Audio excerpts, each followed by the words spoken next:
Thank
you. Ladies and gentlemen, we're going to introduce the starting lineup, beginning with the Seahawks from Frederick, a 6-foot guard from Campbellsville University, number 3, Ronald Scott, a 5'8" guard from Appleton Christian University, number 5, Daniel. A 6'7" forward from Tulane, number 7, Quentin Scott. A 6'7" forward from Bucknell University, number 8, Zach Thomas. A 16 guard from Texas Tech, number 11, Phil Millicoff. The house by head coach, Dan Priest.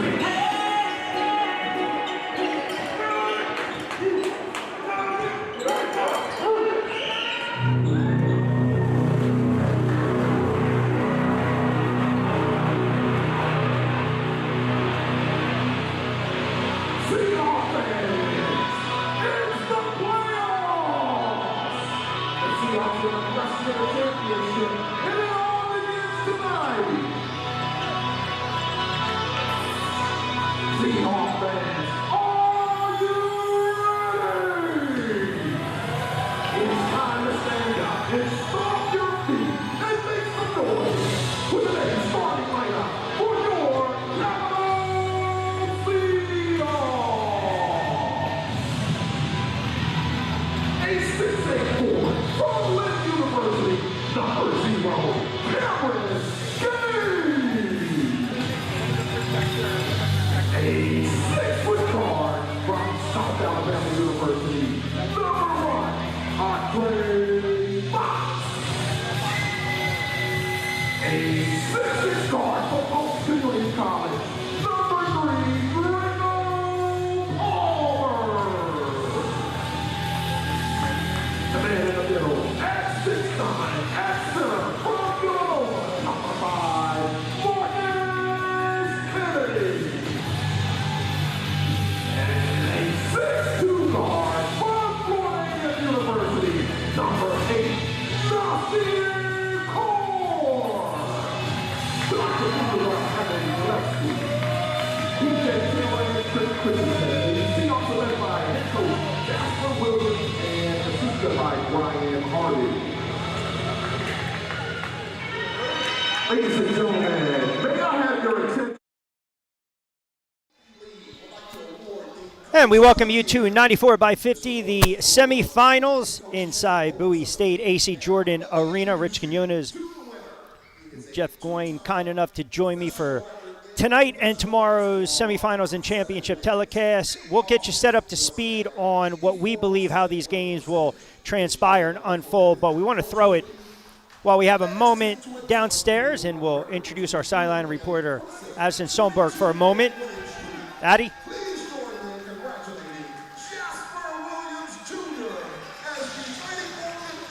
Thanks, Rich. It's going to be a tough matchup for Frederick. The Capital Seahawks come into this one 23-1, the #1 seed, and one of the most complete teams in the league all season long. Coach Williams tells me that their identity starts with pace. They like to play a lot faster and keep their opponent under constant pressure. But what Coach Williams says has been the difference maker with this team, in their 22-game win streak, they've had moments of adversity and deficits that they've had to come back from. It's their togetherness that's held them together the most. They've got elite scoring with Andre Fox. He's averaging over 42% from beyond the arc. And they've got a defensive anchor in Marcus Kennedy. As for Frederick, though, they are coming in with a lot of momentum after their 13-point playoff win. 26 points and 16 rebounds from R.J. Blanky. So the focus for the Frederick Flying Cows is going to be to dominate the glass, because that's the column that they did really well in on Thursday. And for the Capital Seahawks, Coach Williams tells me it's about defending the three-point line and dictating the tempo early. Rich, it's going to come down to whose style wins out here tonight.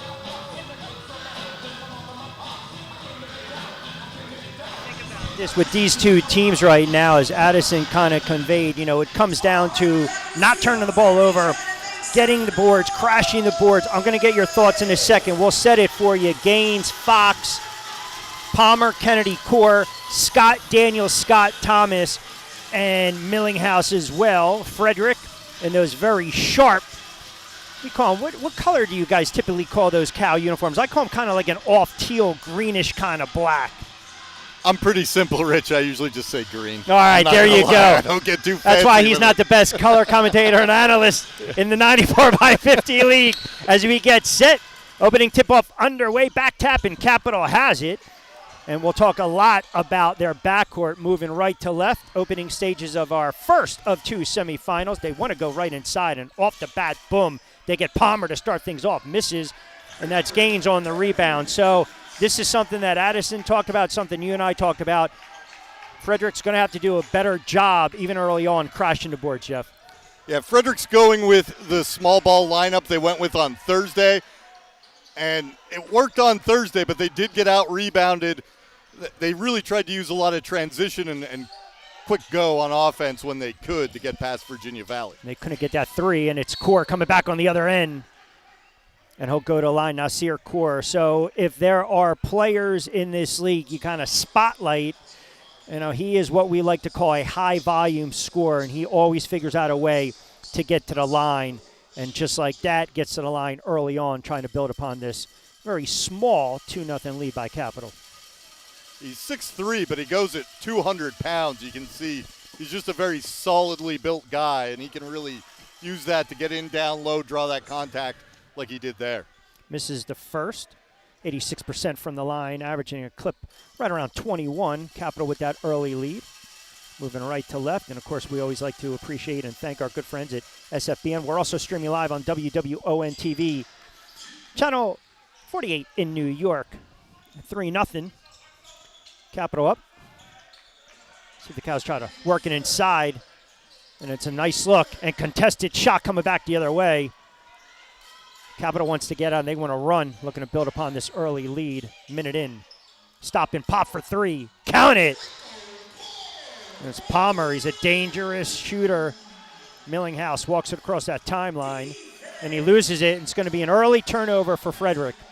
That can be a little bit of a bugaboo for Shadell. He's such a talented guy with the ball who can score from anywhere, but he at times does commit a couple of turnovers. I know in a lot of our post games, we'd be talking about the players, and Coach Pritigo, you mentioned his points and assists. How many turnovers tonight? He'd want to get after that, and we saw there he's so talented with the ball, but sometimes he can't bring the ball with him because he's a little too explosive maybe and leaves the ball behind. Yeah, you always wonder, too, obviously the top two seeds, New York and Capital. Capital in the #1 seed, New York #2 seed. We'll see them later tonight against 6 seed Jersey Shore. Frederick just played the other night against Virginia, so it will be something to watch as it plays out.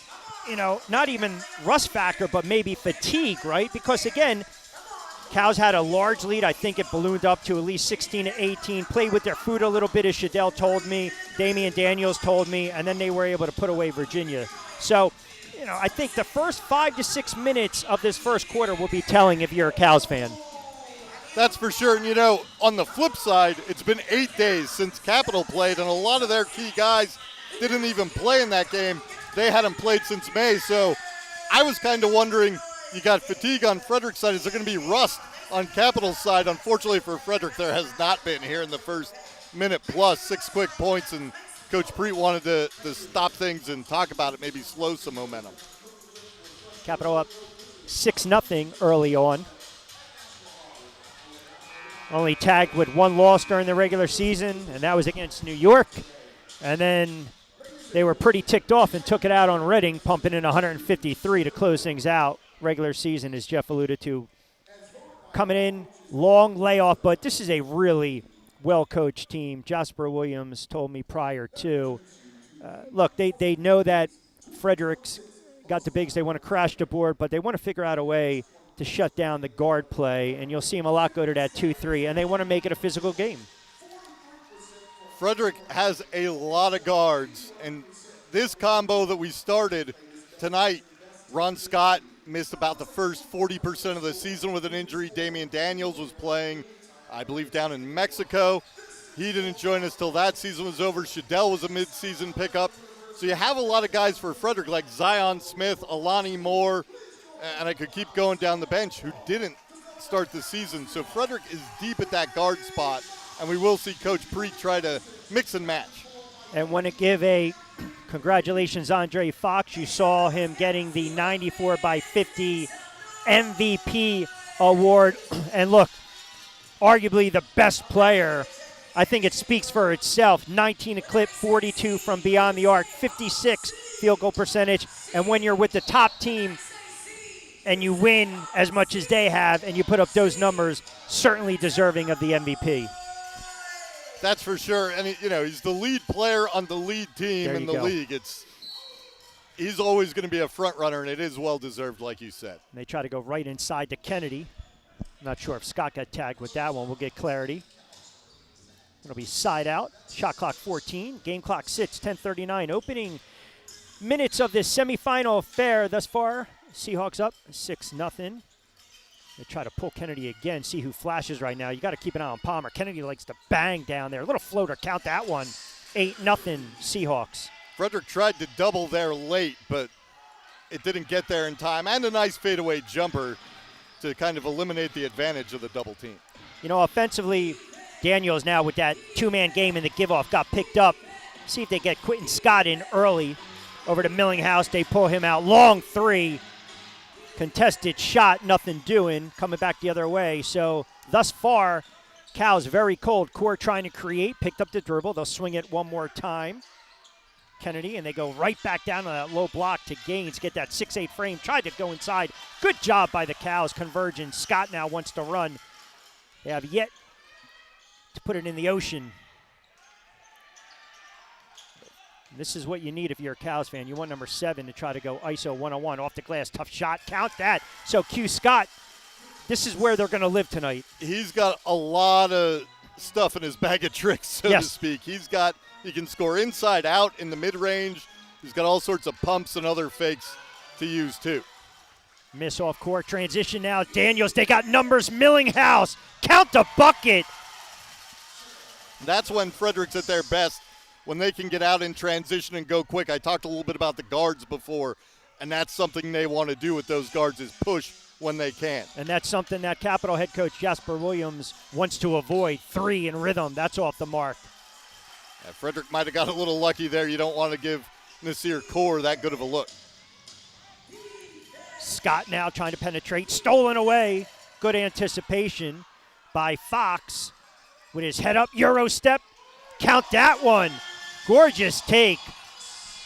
That's why he's the MVP. Zach Thomas did a great job getting back on defense, and Andre Fox just took it right to him. Millinghouse now. Fox on him, picks up his dribble. Daniels thinking about the 3, trying to pull out the defender. Scott flashing. Oh, that's a gorgeous shot by Scott. Count the bucket.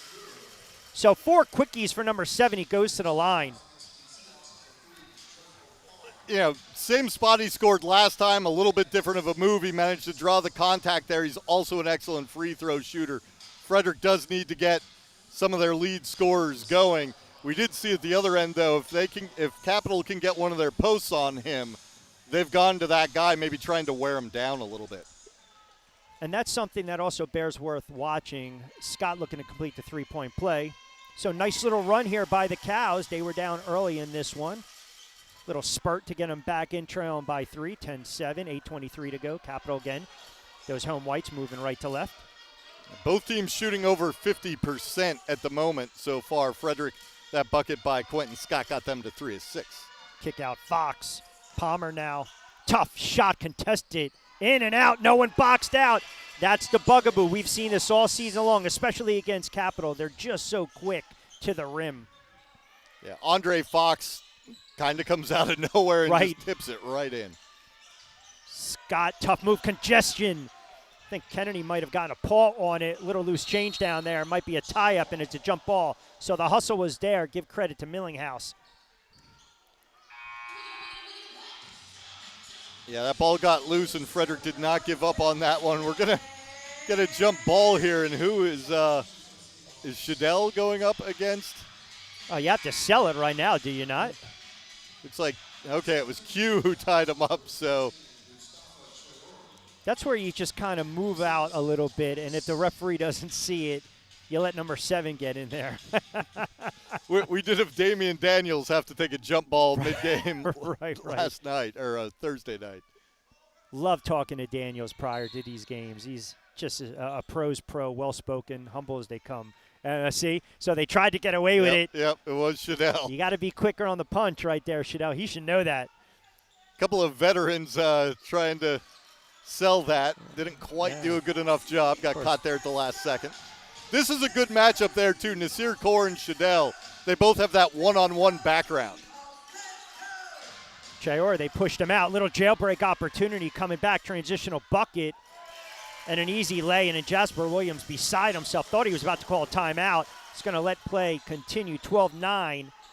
Capital up by 3. So a little careless, sloppy basketball by the Seahawks. They try to go right inside to Fox. Sometimes you got to look, and you got to keep it very simple. You've got the height advantage right now. I would not try to go to Fox on the low block, especially with the lob. I would try to work it in to Kennedy. And they give it right back up. It's going to go the other way. So a couple of costly turnovers, 7:19 to go. They tried to get it inbounds to Kennedy, just like you said, but Frederick was able to deny that inbounds pass, and they get a turnover out of it. The second one for Capital. Both teams with 2. Scott has it. Back over to Q Scott. Drop off to Millinghouse. Drew that double. Hop, skip, and a jump. Tough shot. Shadell Millinghouse. Nice bucket. Northwest Florida product. New York native. Drops it home. 12-11. Yeah, Shadell played in the TBL for the Phoenix last year, and we got a good look at him as an opponent, and Frederick's been happy to have him. And so they're going to call it little tap dance on the end line there. We'll take a look. Crew always does a great job with the replay. Off the miss. Let's see. I think that was a call that went against the Cows. Yeah, it's going to be. Scott had both feet down. Yeah, it's going to be a tough turnover there for Frederick. We'll have to see if they can buckle down and get a stop out of it. And they give it right back up. The sloppiness, credit you. The long layoff by Capital. Look, you just can't show up and all of a sudden turn it on. I don't care if you won 23, 24 games during the regular season. The Cows, they are a playoff-tested team. And I thought the first couple minutes of this game were going to be telling, and this is your best-case scenario right now for the Cows, hanging in there down 12-11. Millinghouse thought about the 3. Again, draws that double, picks up the dribble, over to Quentin Scott. Gaines is going to try to meet him. Look inside. That's a good drop-off one more time. Daniels trying to pull the trigger among the trees. Can't get it to drop. Fox has it, and he wants to get out and run. 6:14 to go. Oh, banging right now with Daniels. Little stutter stagger step. I think Damian Daniels got a little too handsy. Andre Fox took advantage of it. We're going to get a fresh body coming in. At the other end down there, Frederick did a good job moving that ball, but even out of that zone, Capital just picked up their men too quick. You saw a couple of passes that you thought there might be a shot out of this one, and there just wasn't. Lonnie Moore checks in for the first time for the Cows. 6-minute mark. Core explodes right to the rack, and that is just too easy. You talked about that body and that frame. He is a strong kid. 14-11, Seahawks up by 3, 5:58 to go in the first. Good cut. Nice roll there by Shadell. Came off a screen away from the ball, I think, and got open, but just didn't finish it. That's going to be out of bounds. I don't know if it touched Gaines, but they're going to keep it this way. You're starting to see the game plan right now. Capital wants to get out. They want to run, and push. And it's almost as though they want to exhaust a team knowing that they just played a couple days ago. Yeah, I talked a little bit. Frederick's got a lot of guards. We haven't seen them go deeper so far than Alani Moore, who was a starter for most of the season. Good defense by Millinghouse. And that's that matchup again. Like I said, I'm really excited when those two guys can go head-to-head because they have both played competitive one-on-one basketball. And that's a great close on the 3. Little stutter stagger foul line. That is a nice looking stroke right there. Traore Mustafa, 6'8", the Philly product. He's a big time player too, Monmouth. Mustafa played for Frederick the first season, the Cows, so a couple years ago. Was gone last year. Now he's back this year. Good to have him. And a nice drop off and a roll. Yeah, falling asleep a little bit on D, and that's Kennedy with the flush. 16-13. Scott catch and shoot in rhythm off the mark. Kennedy, one of the top rebounders in the league. There's your outlet to Core. He wants to get out and run. Momentarily had numbers. Whip pass to Palmer. And he pulls out Scott. Now back over to Core. Shot clock at 14. 4:48 to go. Two-man game. Excellent pick and roll. Oh, rejected. They converge again. The Cows now with some numbers. Millinghouse with his head up. Drop off. Inside. Good look. One more time. Kick out. Millinghouse for 3. Little too strong foul line. Got it. Cleaned it up.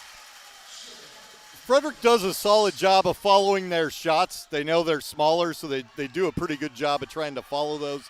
And you will see some guys get their own tonight if things are going right. Jailbreak, another opportunity, and an easy lay, and you got to venture to guess Capital wants to call timeout here. Nice run by the Cows. 4:11 to go in this opening quarter. Little 8-2 spurt. And the Cows have the lead for the first time this afternoon.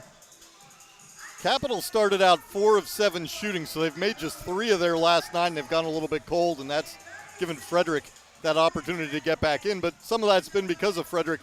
Looked like they lost Kennedy on that last possession, but Traore from the weak side came over to get the block. That's a good matchup, by the way, too, to kind of watch, right? Because I do think you got you have to go body for body, right? And you talk about the league. We know it's predicated on guard play, but there are certain teams, i.e. the Cows and Seahawks, New York, a lot of size.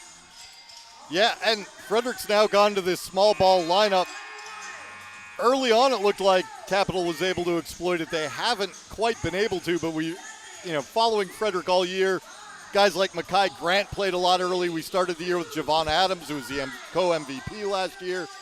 And they've sort of evolved into more of a small ball team and gone away from the size because I think it was how they saw they could differentiate themselves from the other teams who have that size, and it wasn't working. Not that those guys aren't good, but for whatever reason, it wasn't working when they were trying to match 6'10 for 6'10 and stuff like that. So they've gone to this lineup where Mustafa Traore and Zach Thomas are sort of the small ball 5s. Yep, and that's where you need that. You have to have that depth on the bench to get some of those big bodies, especially if you're also, too, going to bang and blow through some fouls. Nice look, and they converge right away. So, again, defensively, you see what they're doing. They're trying to swarm right inside in the lane. But here's the thing, as you mentioned, right, that 2-3, or even if you're talking 3-2 with the offensive guards, it's a small lineup right now that Capital should be able to take advantage of. Yeah, they were able to just sort of get that ball down low to Cameron Smith with some ease because the two guys guarding him, I think, were Alani Moore and Ron Scott, who he has a decided size advantage over. Cal State product. Also, G League as well, many moons ago, averaging a touch around 11, 76% from the charity stripe. We're knotted up at 17. Second will give them the lead, and it's in and out, rattles around, and finally a rebound goes Cal's way, and they want to get out and run. Little miscommunication right there. Frederick's got Amir Harrison. He's got the ball right now. He missed a lot of the early part of the season with injury as well. And he'd missed a few years with injury. His college career got really stunted by injury. But Coach Preet will tell you he's as talented as anybody. He just has to get back into form. Left it short on the jumper, and they converge one more time. Another jailbreak opportunity. They got numbers that they want to get out and run. And I know that Jasper Williams, head coach of Capital, is going to argue some of these calls, but those are the ones that if you're a Cows fan, you take advantage of that ticky-tack, and all of a sudden, boom, you look up, and now you have an opportunity, not at the moment, but you have an opportunity to get over that limit. Look, this game might come down to the charity stripe in the fourth quarter. We just don't know. It definitely could. Frederick had Capital down 16 at their place once earlier this year. Capital showed why they're 23-1 in that game and eliminated it, but Frederick had to be able to get that 16-point lead as well for Capital to eliminate it. Chayori, nice shot again. Little soft for a big man. Off balance. Oh, that is a difficult shot. Contorted the body. That's Smith. Such an underrated player. And they haven't really even gone deep into the bag of the bench with Jalen Austin. That's another player to watch. Coffin corner. 6'7", 205 for Smith. Great body control on that finish. Little baby hook. Way short. And that's just where you can tell Amir hasn't had a lot of reps the last couple of years. Good defense kick out. They'll swing it. Drop off one more time. That is a clean look at a three, and that drops home. Cameron Smith again. Just 32% from beyond the arc. Made good with that one. It's a three-point lead, 22-19. 2:28 to go. Seahawks up. Scott drawing that double. Oh, a little stutter stagger. That's a clean look, though. He typically knocks that down. They want to get on a run. They got numbers, a little wing jailbreak opportunity. Oh, that is a gorgeous move coast to coast. And that's A.J. Cox. No one got a body on him. 24-19, 2:09 to go in the first quarter. Yeah, A.J. Cox, the hometown product. He's from right here in Bowie. He plays well against the Cows. He had his season high of 30 against Frederick. So he's given them a lot of problems earlier this year, and he did right there. He had 30 against the Cows, 19 against New York, 24 against Reading. His last three, he's averaging 24. I mean, who else can we throw out there, right? It's like it's like when you go out to eat and it's a bottomless cup of coffee. They're bottomless. Right. They have so much depth. They, a lot of times in Frederick, we think we have a lot of depth, right? And I think Frederick does. But holy cow, Capital, it's an embarrassment of riches kind of bench that they have. Yeah. They didn't play a lot of guys in that Reading game, and won by 38. It's one of the reasons. I mean, look, it's why they had that run like they had. Regular season champions. The game against New York, you want to say maybe they stubbed their toe a little bit, but a lot of people also believe New York and Capital will meet tomorrow in the championship. But there's a lot of game to go, and obviously a second game later on this evening. 24-19, Cows trailing by 5. Moving right to left, Scott will get across the timeline. Scott had that nice little spurt early on, quiet thus far. Good hands right there. And they got the shot. Yeah. Again, contested shots. That's what Capital does. They make you think a little bit too much. No contact, no foul. Little surprise. Drop off one more time. Catch and shoot. And that's off the mark. Capital just, again, doing an excellent job crashing the boards. This time, though, they couldn't corral. It goes out of bounds. So aggressive on the offensive glass there. You saw Amir Harris just, I'm getting a rebound, and boom, he gets slammed into by a Capital guy trying to take it away. And fortunately for Frederick, it went out of bounds off of Capital. And they're very quick when it comes to perimeter defense. As soon as Scott penetrated and gave it to Q Scott, late whistle.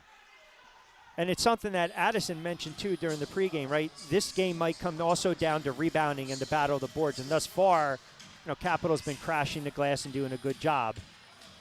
17-7 early on here on the glass in favor of the Seahawks.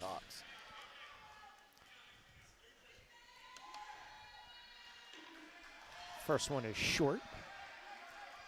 76% free throw shooter. Q's usually pretty good at knocking those down.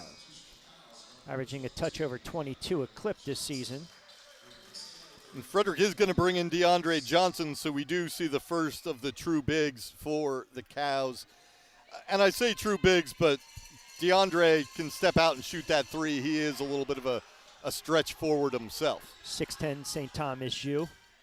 Yeah, they want to start matching up a little bit body for body right now. $1:16 to go in this first quarter. This is what they need to do, get a little more physical. And again, try to clean up the glass. Back tap. Capital tracks it down, and it's going to stay with Capital. So, okay. One ref actually did point into the direction of Frederick briefly, so which would have been a bad call. I think he just got confused and forgot which way to point. But you did see A.J. Cox kind of give him a double take, and then he did point the way his compadres had pointed in favor of Capital. So Moore switched off. Scott will actually take the inbounder. Cox has it.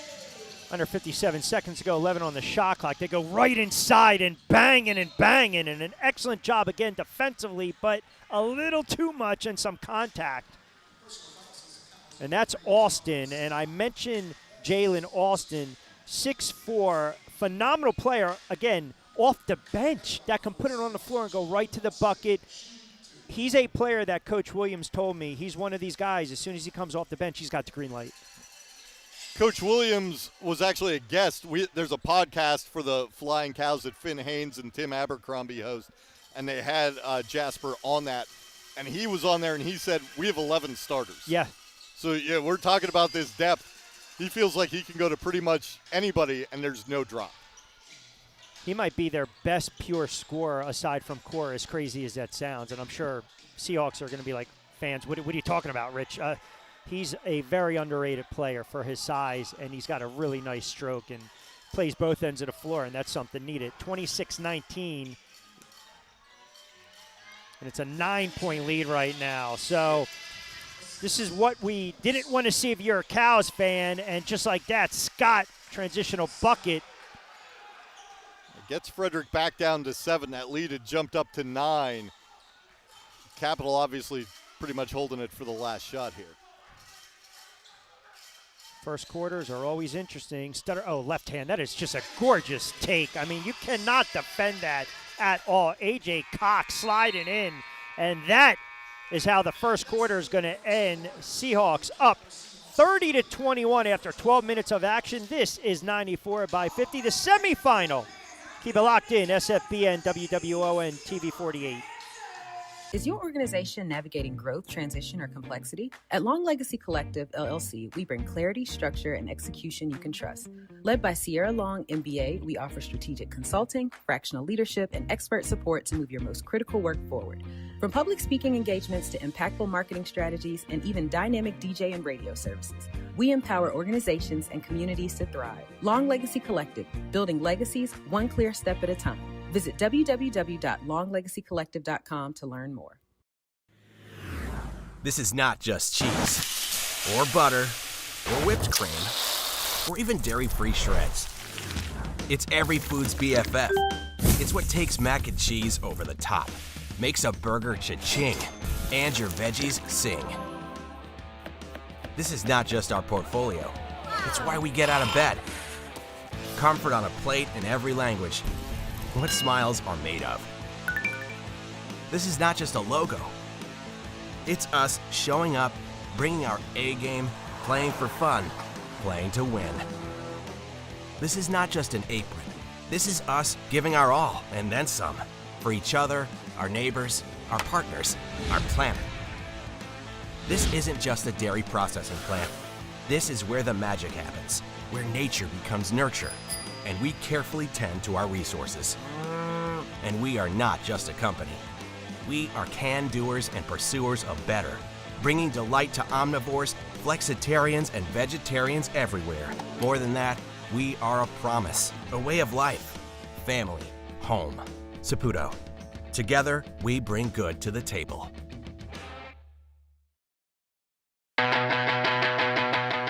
Temperatures are rising in Frederick, and so is the competition.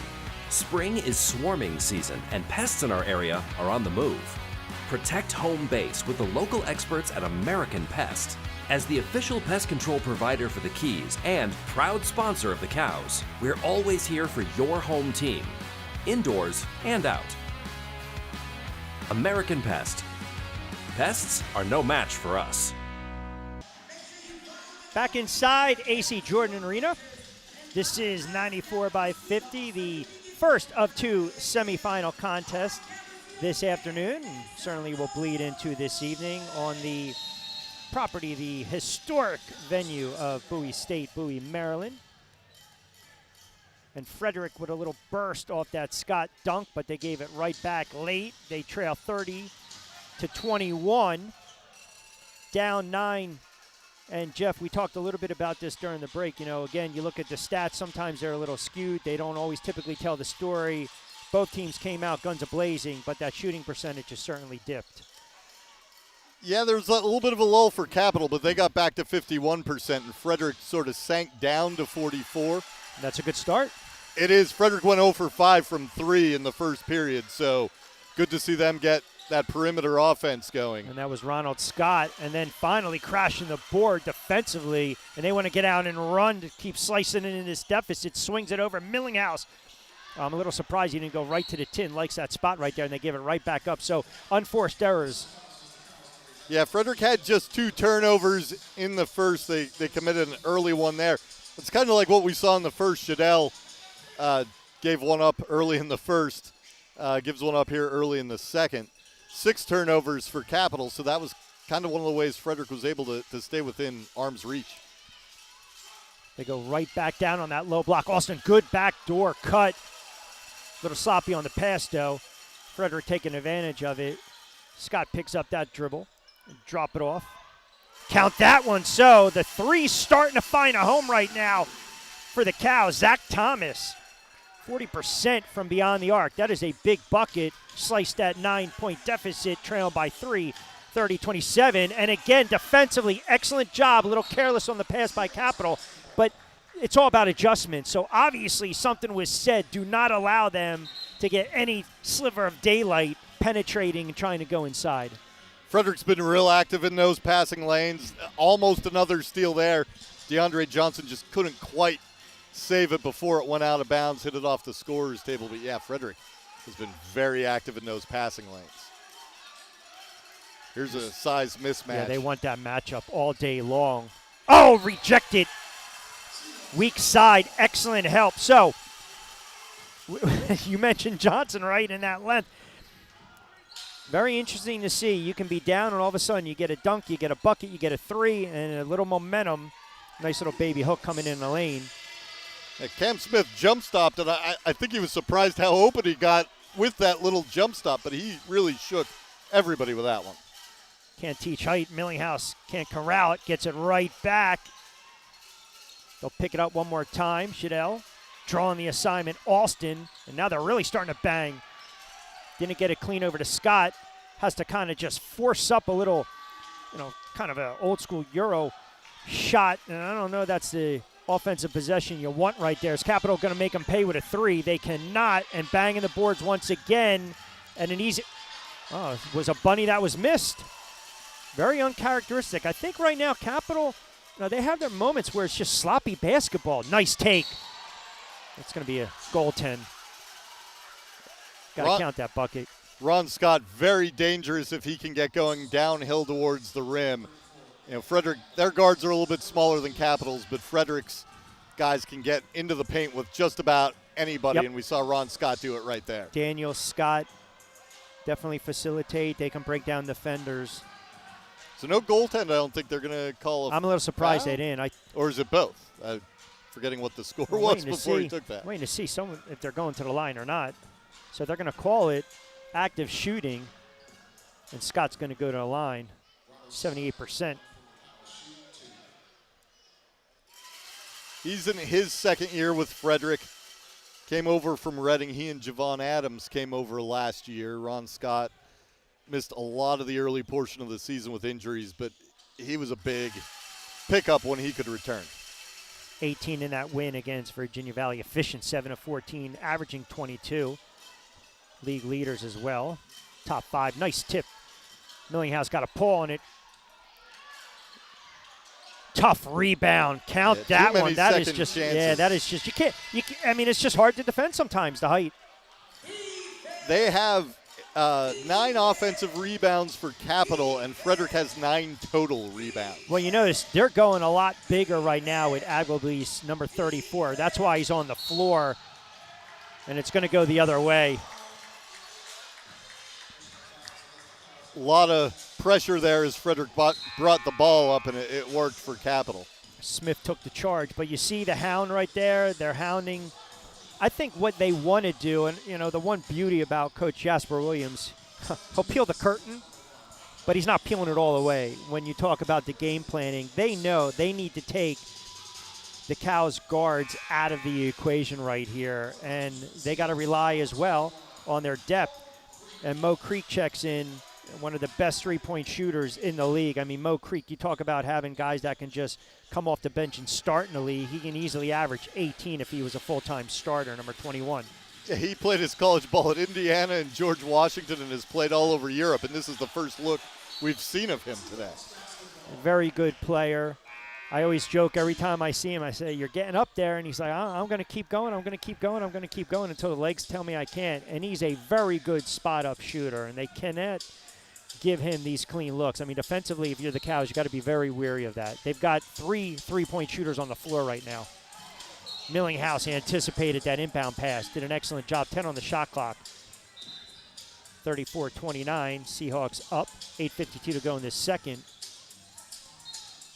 A.J. Cox inbound. It was a little bit of an awkward placement where they had to inbound that from. They did a good job getting that one in.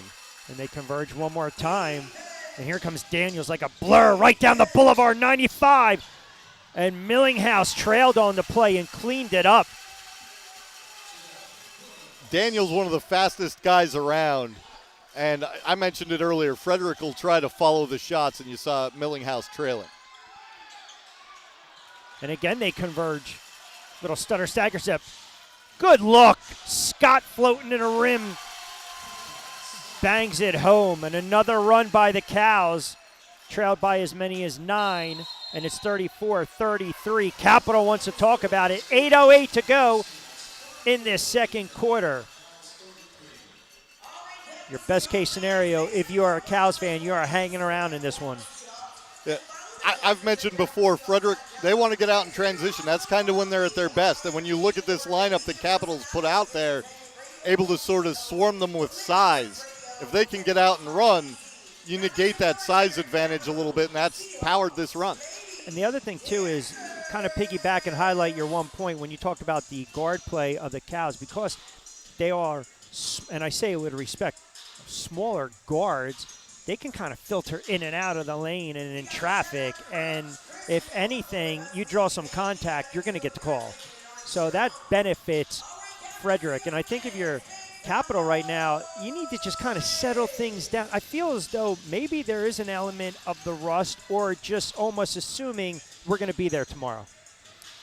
Yeah, I want to chalk it up maybe a little bit to rust. I would think they're not taking Frederick lightly because some of those games have been close, or at least close most of the way through. I think there were 1 or 2 where Capital managed to pull away. The margin of victory this year was 14. Yeah.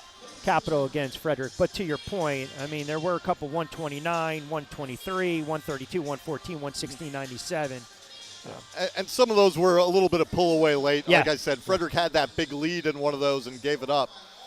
But I don't want to think that they just think they're going to be here tomorrow. I want to think it's probably a little bit more rust. It's been since the 31st, I think, since some of these guys have played for Capital. They did have some of their guys in mothballs in that big win over Reading, and so they're pulling them back out for the playoffs. But they just wanted to make sure nobody got hurt and that they had 11 starters for the playoffs.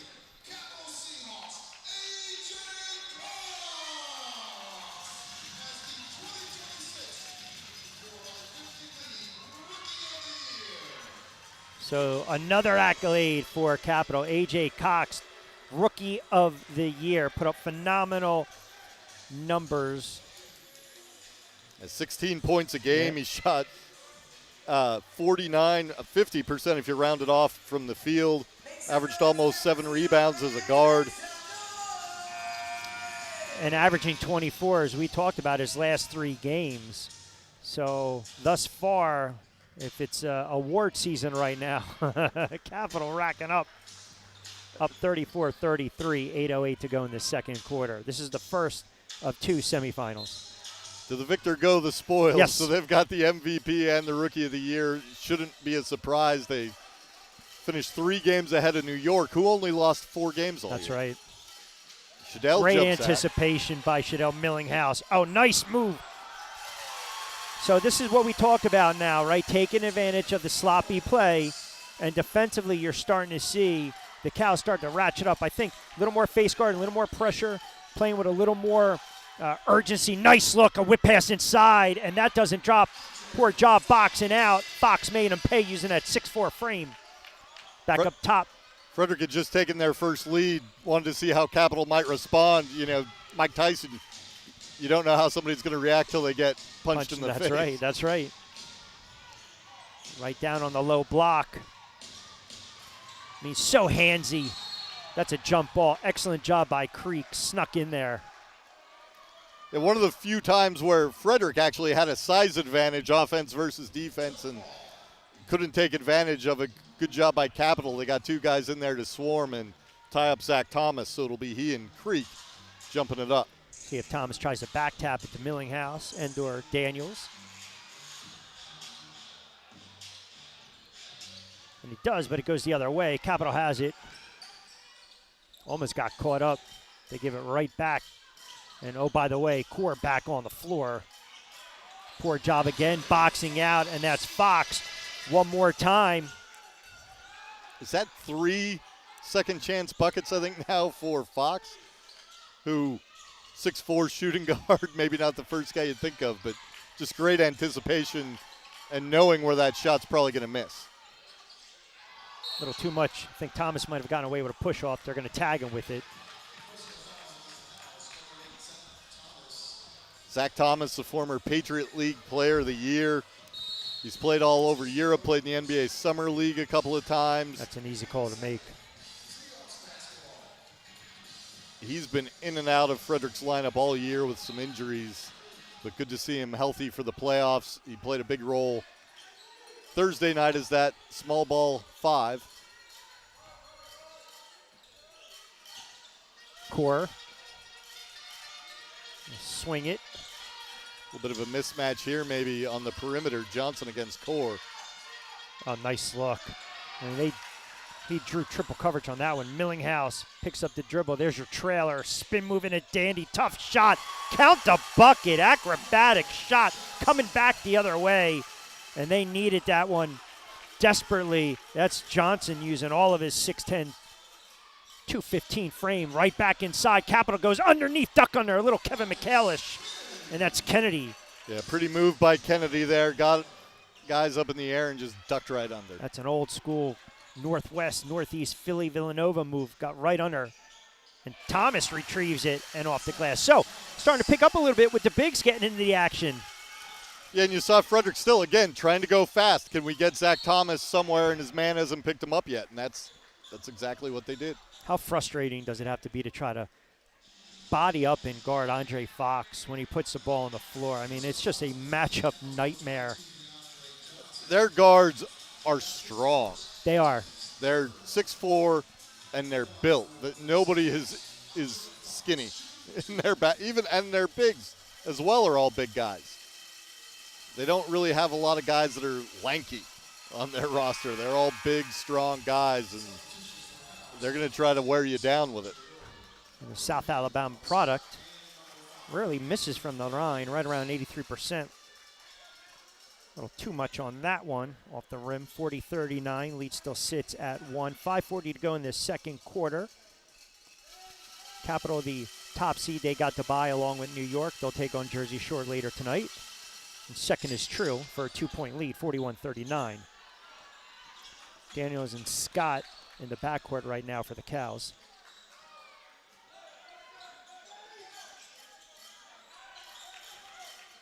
Try to set that screen for Quentin Scott.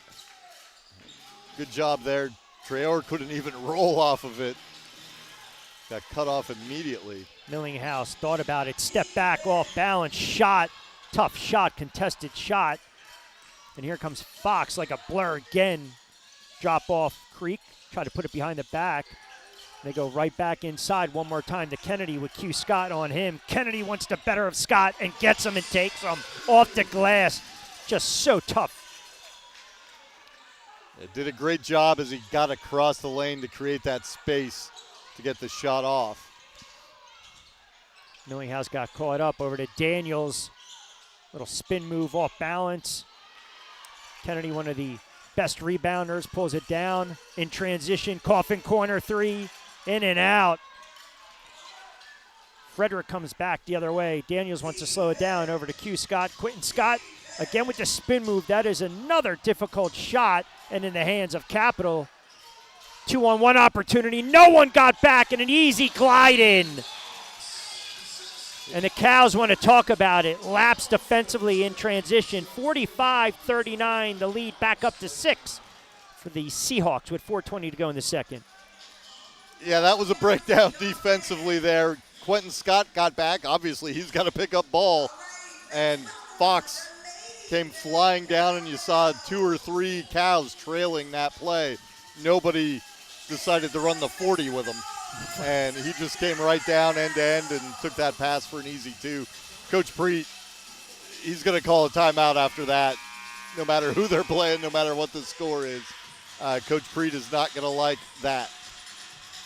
We talk about this a lot. You can't teach height. You know, I've called the fights for over 20 years, and we always talk about length and using that jab, right? You can't teach that. Height is something. Capital, they're just big without belaboring the point. That's what makes them so dangerous. I mean, you can just have so many bodies crashing towards the rim. You've got a matchup nightmare. They've got rim protectors. They've got guys that are in top 10 in the league in shots blocked.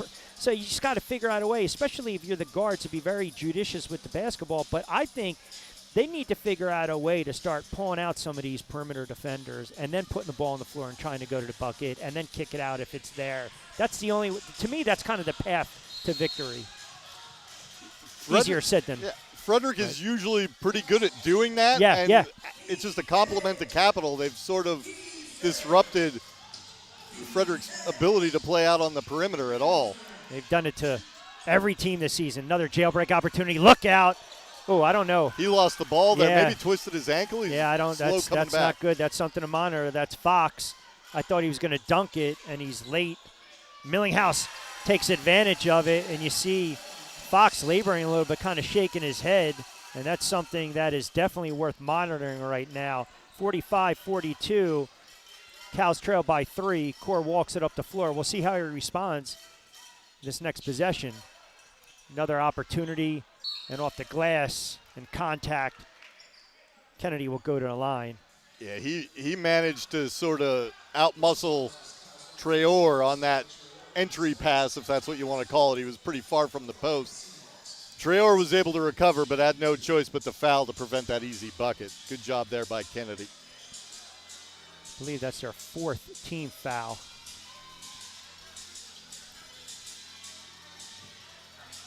So Capital already over the limit with 3:35 to go in the second, but Kennedy to the line. Opportunity to increase his 3-point lead.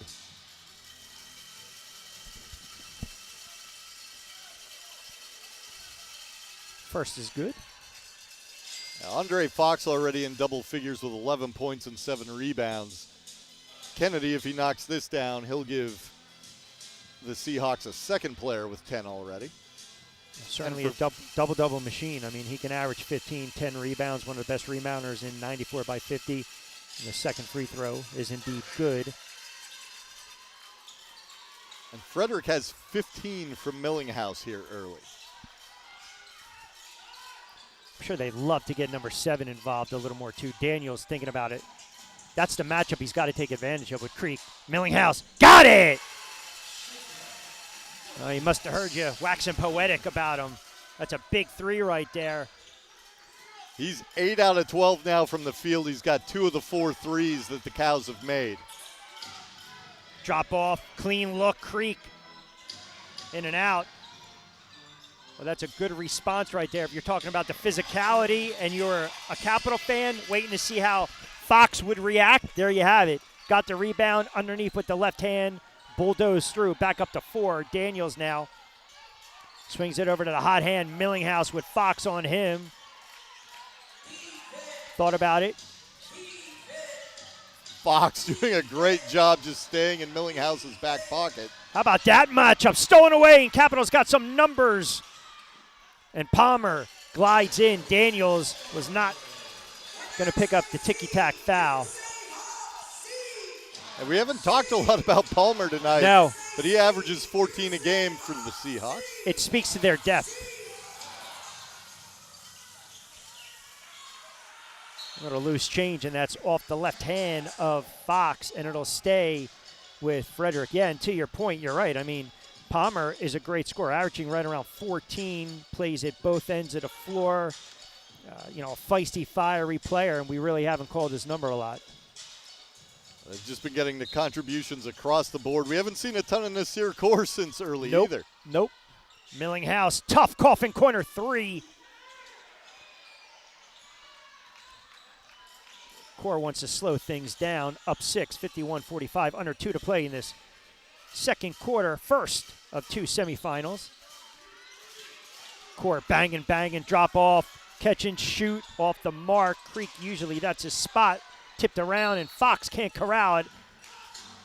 Check that. It's going to stay with Capital.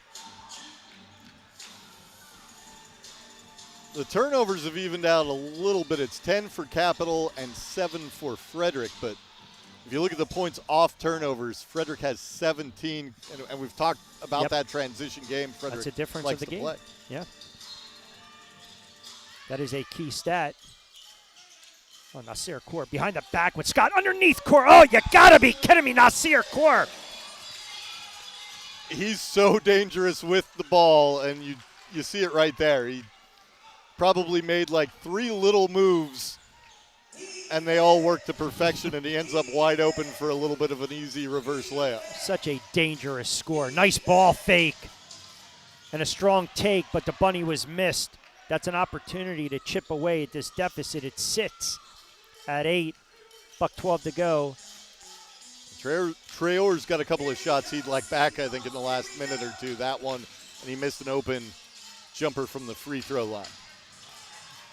Kennedy's just going to use that big body and frame off balance. Couldn't get it to drop. And they give it right back. Kick out, clean look. Left it short. And the Cows with a jailbreak. Millinghouse, good job. Fortuitous. Daniels pointing to himself. I know he wanted that one back, but it worked out for the Cows off the tip. Millinghouse creeping into 20 right now, having himself a whale of a first half. 53-47, keeping the Cows in this game with a scoring. I'd like to see, if you're Frederick, you'd like to see them get a bucket here and maybe get a stop. And get it down to 3 or 4. And what was that call? I think it was a violation. Didn't get across the timeline, which is very rare. I haven't seen many of those called this year. Yeah. So that kind of erases both of our points. Yeah. They can hold for the last shot. Game clock at 16, winding down, and it's going to be in Fox's hands. He's going to receive it back to Kennedy, right down the boulevard. Fox, count the bucket! Oh, that is a big-time take by the MVP. Literally just decided, shot out of a cannon, 2-man game, and nobody picked him up. That's a disastrous sequence for Frederick. Had a chance to get it to 4. Now you might go in down 9. Sometimes we talk about the turnovers. It's at what portion of the game do they come? Left it short, back tap, tip. They got an opportunity, plenty of time. Now you got to get going. Daniels now, 4-3, got to let it fly. Little short, and that's how second quarter is going to end. Capital up 55-47. We are going to throw it down to our Addison Solberg. She's got head coach Jasper Williams. Thanks, Rich. Coach, coming into this one, you said you wanted to defend the three-point line well, and you have. They're 4 for 12. What else are you pleased with thus far? Honestly, I think we could do a better job of guarding the three-point line. They got us in rotation a little bit, so I think that intends to one-on-one defense. So we got to do a better job of just keeping guys in front of us. And you got the lead at half. Where are you looking to tighten things up to make sure your team closes it out here tonight? Defensively, I think when we can get stops, we can get out and run, and that's probably our best offense. So it all keys down to getting stops. Thank you so much, Coach. Rich. Very much. So 55-47. Quick timeout. We'll reset it to half. We'll go over some stats. We'll certainly get your thoughts on how you believe this might play out with the second half on the horizon. But with that being said, halftime of this first of two semifinal affairs, 94-50. The top-ranked Capital Seahawks up against the upstart Frederick House, 55-47. This is SFBM, also on WWON TV 48. We'll talk halftime on the other side. Temperatures are rising in Frederick, and so is the competition. Spring is swarming season, and pests in our area are on the move. Protect home base with the local experts at American Pest. As the official pest control provider for the Keys and proud sponsor of the Cows, we're always here for your home team, indoors and out. American Pest. Pests are no match for us. Flying cows stay cool under pressure. At Stoltz, we do too. We design and manufacture precision cooling solutions that keep data centers running. Everything from AI to data in the cloud, all around the world. Headquartered right here in Frederick, we have over 500 employees who make us proud to be called one of the best places to work. As a leader in the data center industry, we're growing fast, and we want you on our team. Join the Stoltz team today to be a part of something bigger. Scan the QR code to apply. Where should we start first?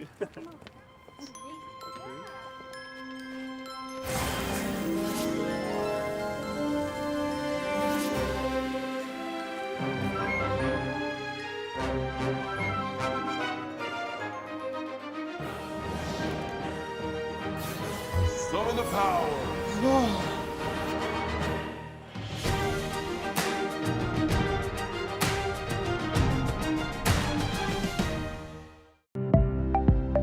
Hi, I'm Dr. Amir Rashidian, a chiropractor, a fellow with the American Institute of Stress.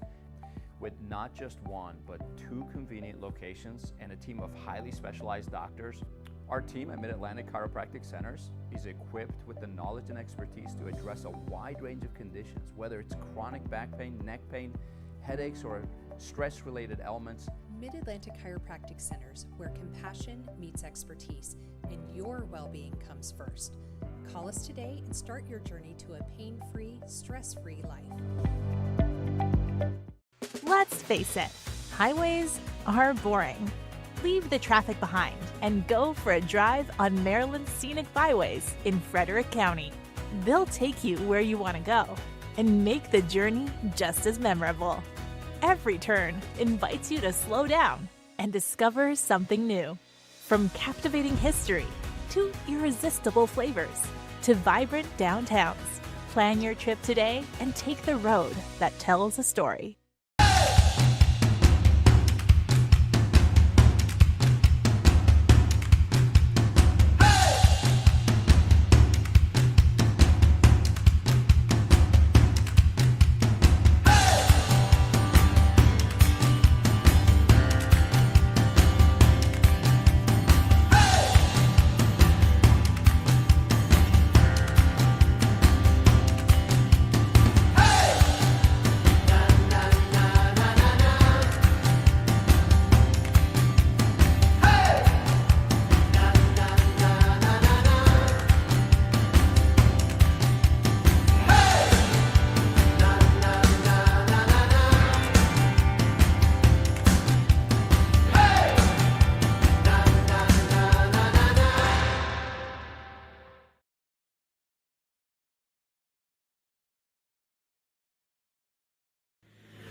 This is not just cheese, or butter, or whipped cream, or even dairy-free shreds.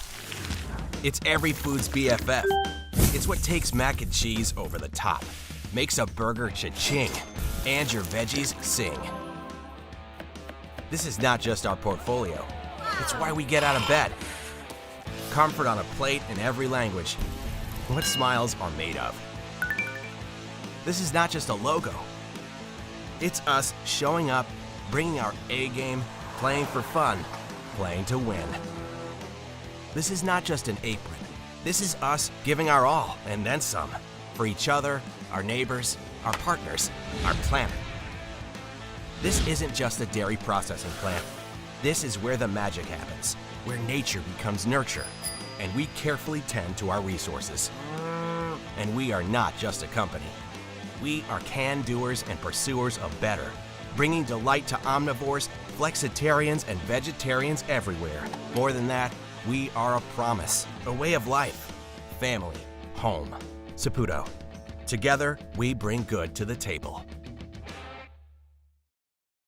Is your organization navigating growth, transition, or complexity? At Long Legacy Collective, LLC, we bring clarity, structure, and execution you can trust. Led by Sierra Long, MBA, we offer strategic consulting, fractional leadership, and expert support to move your most critical work forward. From public speaking engagements to impactful marketing strategies and even dynamic DJ and radio services, we empower organizations and communities to thrive. Long Legacy Collective, building legacies one clear step at a time. Visit www.longlegacycollective.com to learn more.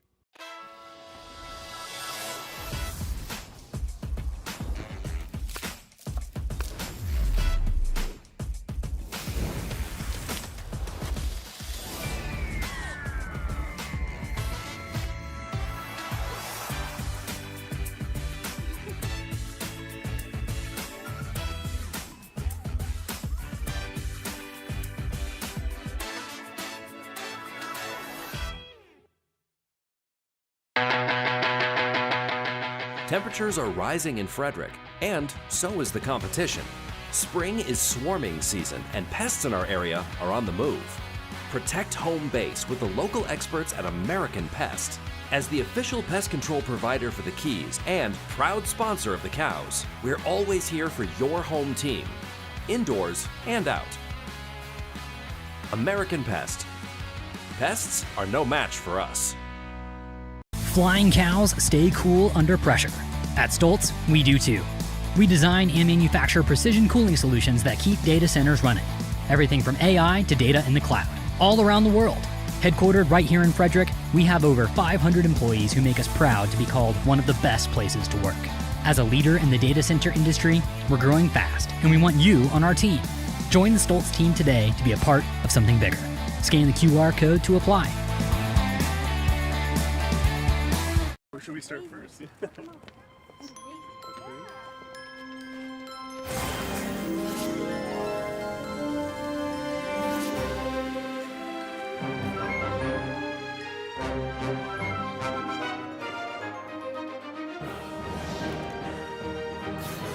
Summon the power.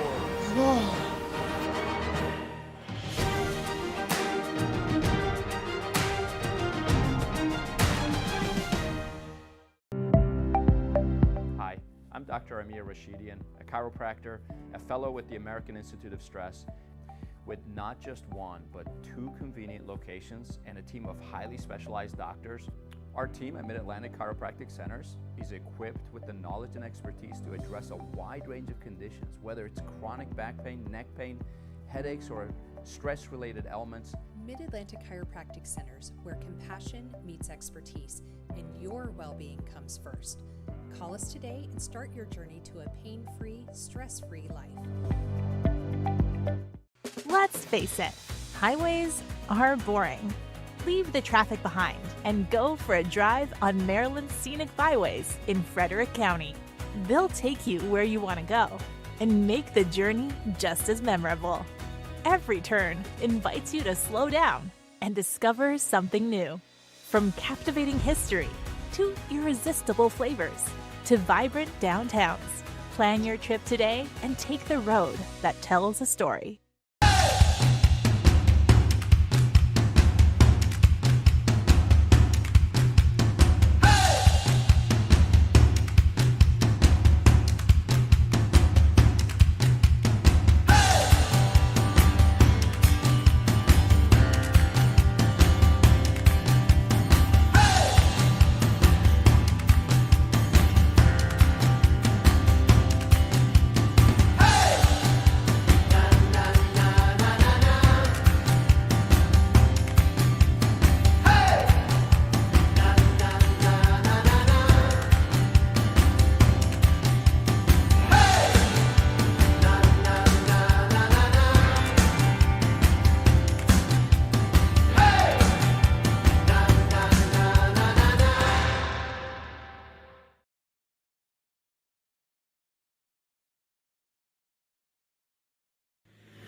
This is not just cheese, or butter, or whipped cream, or even dairy-free shreds.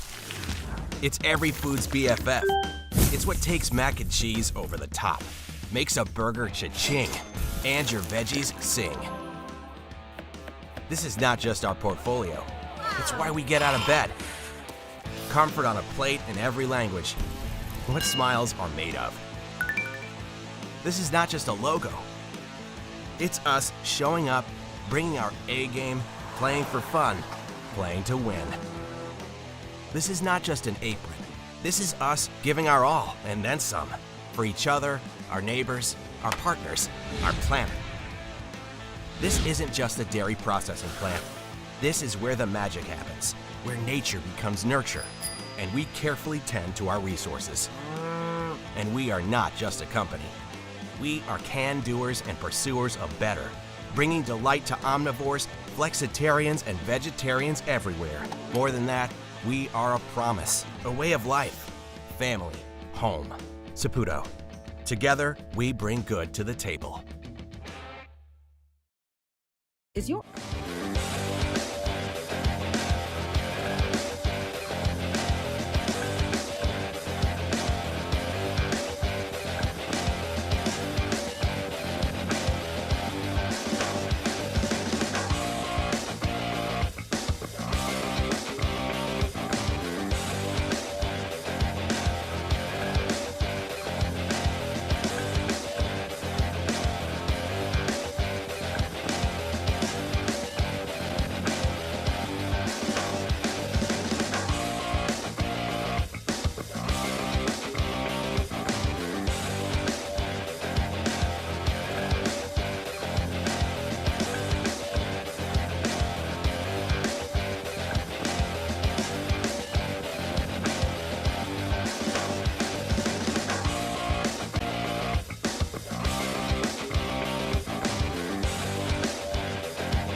Thanks, Rich. Coach, Capital has guarded your team very well from the perimeter.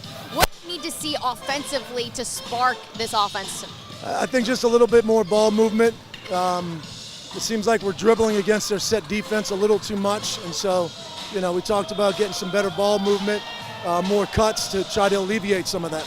This team is right here at the half. What do you need to see for this team to take the lead and take this one here tonight? We've got to rebound the basketball. Comes down to rebound and not giving them any second shots. Thank you so much, Coach. Rich. All right, Addison, thank you very much. And yes, that is the key. It might be the theme of the night, rebounding, rebounding, rebounding as we get set for the third quarter of action. Seahawks up over the Cows, 55-47. Alongside Jeff Goen, Rich Quinones. All right, my friends, so you know this team like the back of your hand. You just heard Cal's coach talk a little more about, not really kind of penetrating into the heart of their defense and the rebounding. Any stats that you see that stand out? Frederick, they started out 0 for 5 in the first quarter shooting the three, so they went 4 for 8 in the third quarter. They need more of that from the perimeter. That'll help bring some of those guys away and allow the guards then to get into the paint because it'll bring their defenders out on them a little bit more. The other thing, I see 8 assists there for Frederick. That's not a low number, but Frederick often racks up a lot of assists. So that plays right to what Coach Preet was saying with we got to move the ball more. We're standing and dribbling against their half-court defense. little bit of that is a credit to their defense. Jeff, you mentioned Shadell creeping close to 20 points. What about Quentin Scott? Is this more of get him just a little more engaged, got to get him cooking a little early on in this third quarter? Because he came out, and I think he had 6, 7, 8 quick points in that first quarter. But what's the game plan, you believe, for the Cows right now to kind of get number 7 involved more? They're good at getting him the ball where he can sort of get to that mid-range game, whether he's cutting through, getting a screen to get there. We saw him take some of those turnaround jumpers. That is sort of his bread and butter from where he was taking those shots from, whether they're fadeaways or he's leaning or something like that. But he takes a lot of those shots. And last game against Virginia Valley, he had 4 dunks. They can get him out in transition. He's as dangerous as any of those other guards that they have. All right, we'll lay up some more awards as well.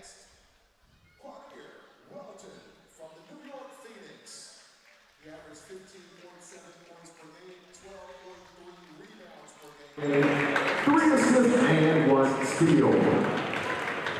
And from the Capital Seahawks, Marcus Kennedy. Average 16.7 points per game, 10 rebounds, 4 assists, and 1.6 steals. And from the Capital Seahawks, Andre Fox. Andre averaged 19.9 points per game, 4.8 rebounds, 3.1 assists, and 0.7 steals. Ladies and gentlemen, this is the 2026 94 by 50 First Team All-League. We also see Fox, Kennedy, Ja James from New York, Nolan as well, Baltimore. Cormier had an outstanding season as well. Some of the players, you feel bad for some of them because they only really had a cup of coffee this season in the league, but they put up some big numbers before maybe having to go overseas or maybe they got hurt. A lot of players very deserving of these honors. That's for sure. And I know, Shadell Millinghouse, he joined us mid-season. Yes. He might have had a better chance to get on that if he was there all year. But I also do think, maybe for Coach Preet, he can be like, be mad that you're not out there. Like, make them think they made a mistake, Numbers speak for themselves right there. 20 a clip, 91 from the line, 7 rebounds a game, logging a ton of minutes, and they're going to need him in the second half. And the Cows have a little work to do, trailing by 8, looking to upset the apple cart and advance to tomorrow's championship. Looking at some of the numbers there, Andre Fox, those 4 offensive rebounds, and I think he might have had putbacks on all 4 of those. Well, this not to cut you off, I'm sorry. The stat that you mentioned that I think speaks for itself was it, the fast break points to transitional buckets and the points in the paint. I don't expect Frederick to be able to out-rebound, but they can try to block out some of these guys and prevent a couple of those offensive rebounds. Cut it down a little bit. Core off the Millinghouse miss.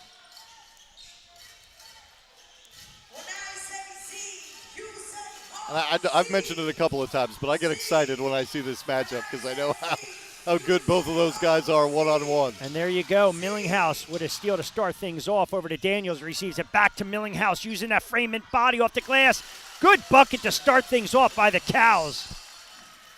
This might be a game where Shadell Millinghouse says, I got to take over. And he's certainly capable of it. And even just if he can, that helps Quentin Scott because more attention has to go to Shadell if he just starts lighting it up. Here he goes with the rebound starting to break. Daniels, little stop and pop. Left it way short, Daniels. That's his spot from about 4 out. Core now pushes it. Scott draws out assignment. Gaines flashes. Core pulls him back out, right back down in the low block. Look at the double baby hook. And that's smooth and silky, and that's good. Daniels is another guy. We didn't see much offense out of him. He didn't have a point in the first half. He's not a big-time scorer, but he's a good guy to get a couple of buckets here and there. You finally get a nice ball fake and then a attack to the basket, and Gaines slides over using that 6'8 frame, the Lynn College native, with the block on the weak side. Daniels to inbound it. Scott over to Millinghouse. Daniels, see if he puts it on the floor and tries to create a little stutter stagger step. Daniels, left hand, contested shot, just couldn't convert. The idea was there. Kennedy now bringing it up. Drop off to Fox. Double. Stop and pop. That doesn't drop. Quentin Scott has it. Cows want to get on a run. They got some numbers. Little stutter stagger floater. And Scott finally drops it home. That's his trademark floater. He is deadly with that shot. That's something if Frederick can create more opportunities for that can help. And talking about creating opportunities off the steal, Millinghouse, Quentin Scott. That is a long three. Just don't know if that's the shot you want from Thomas right there with your other sharpshooters on the floor. And you mentioned Ronald Scott averaging a touch over 21 a game. They're going to need his offense. Nice drop off. And that's rolling to the bucket. Capital, one of the better teams at doing that, Jeff. Yeah, it came off the backside, rolled to the basket. Nobody came with him.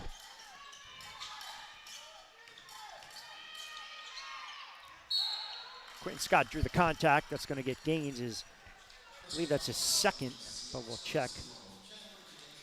One thing we haven't really talked about yet, Frederick just 5 free throw attempts in that first period. If they can get to the line more, maybe you get a couple of guys in foul trouble. Maybe then Capital only has 8 or 9 starters available because 3 of them have to sit on the bench.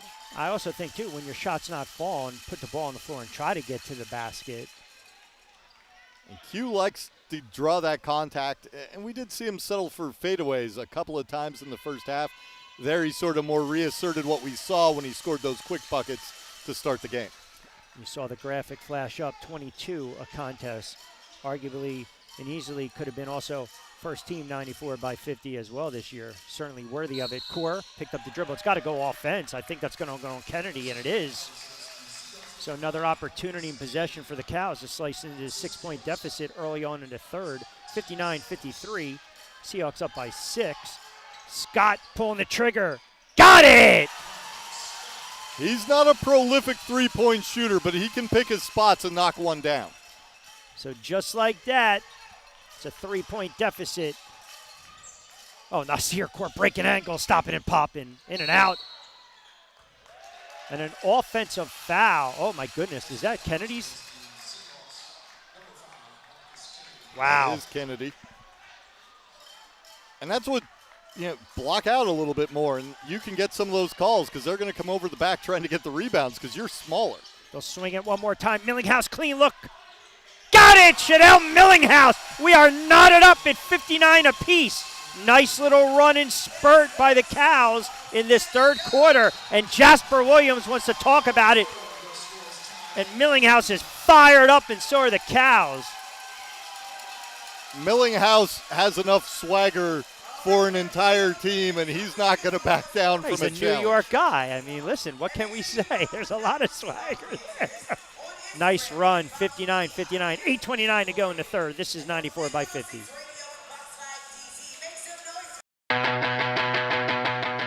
Temperatures are rising in Frederick, and so is the competition. Spring is swarming season, and pests in our area are on the move. Protect home base with the local experts at American Pest. As the official pest control provider for the Keys and proud sponsor of the Cows, we're always here for your home team, indoors and out. American Pest. Pests are no match for us. Is your organization navigating growth, transition, or complexity? At Long Legacy Collective, LLC, we bring clarity, structure, and execution you can trust. Led by Sierra Long, MBA, we offer strategic consulting, fractional leadership, and expert support to move your most critical work forward. From public speaking engagements to impactful marketing strategies and even dynamic DJ and radio services, we empower organizations and communities to thrive. Long Legacy Collective, building legacies one clear step at a time. Visit www.longlegacycollective.com to learn more. Where should we start first?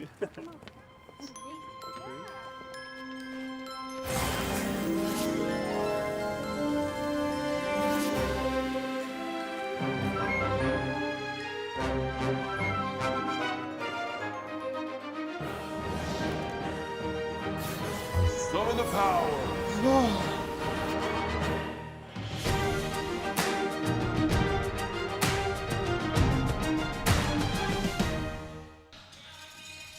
Back inside historic Bowie State University, home of the Bulldogs, and the crowd appreciative of this little effort.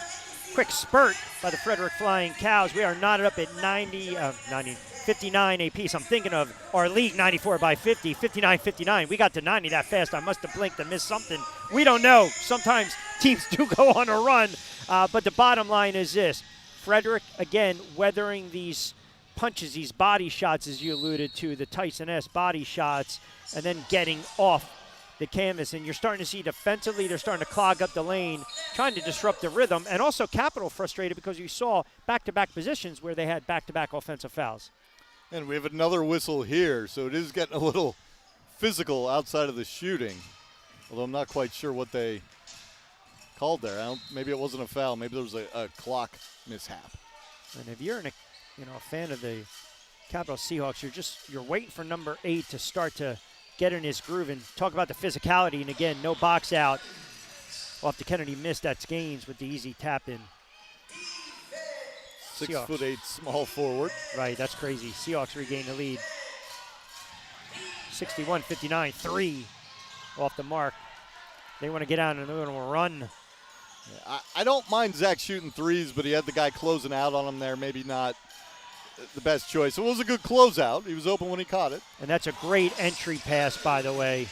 That was an excellent entry pass by Core. And again, Kennedy just using his body, getting position, and put it perfectly up top. Let him go and get it. Millinghouse now trying to split, spin move in at Danny, and he got it blocked by Gaines.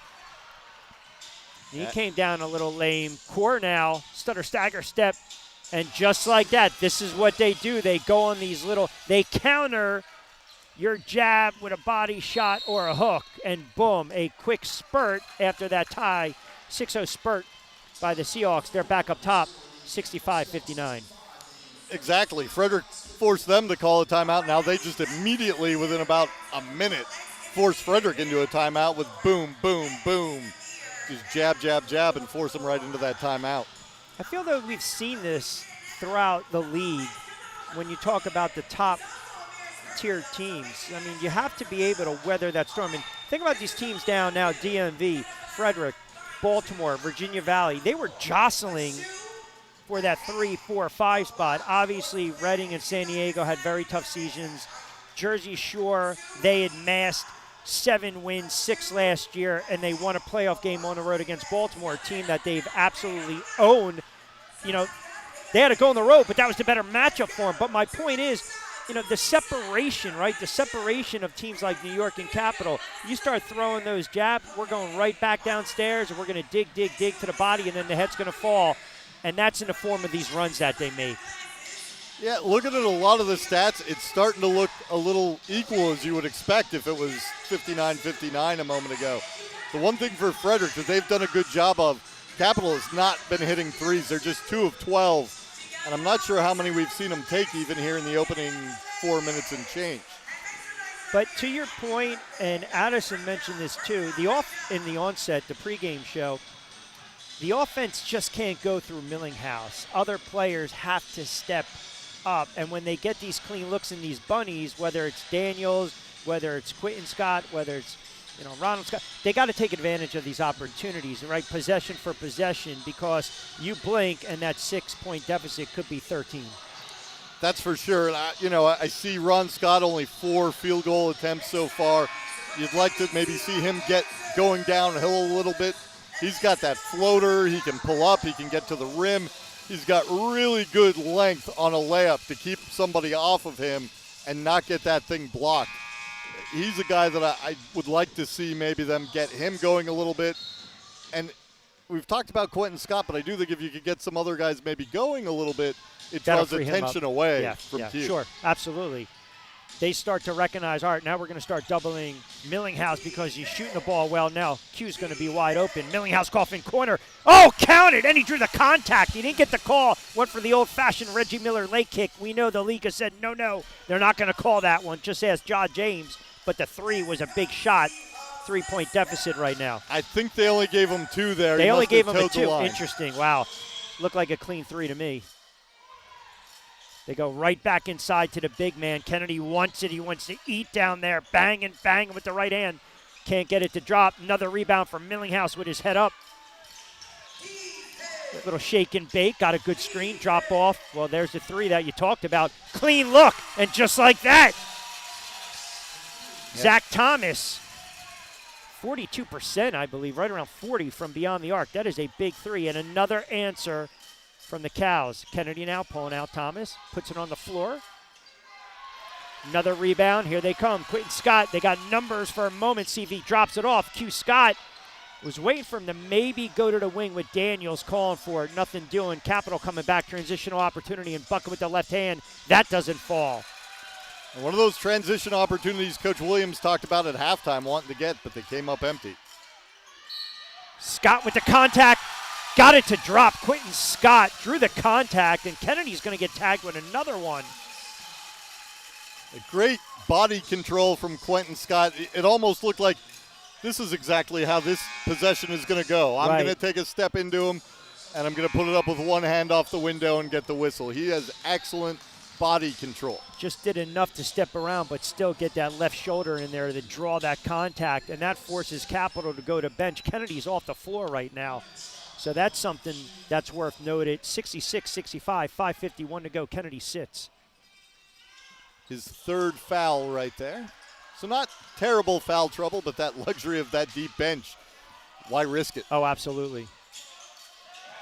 With Austin back in and Core tracks it down.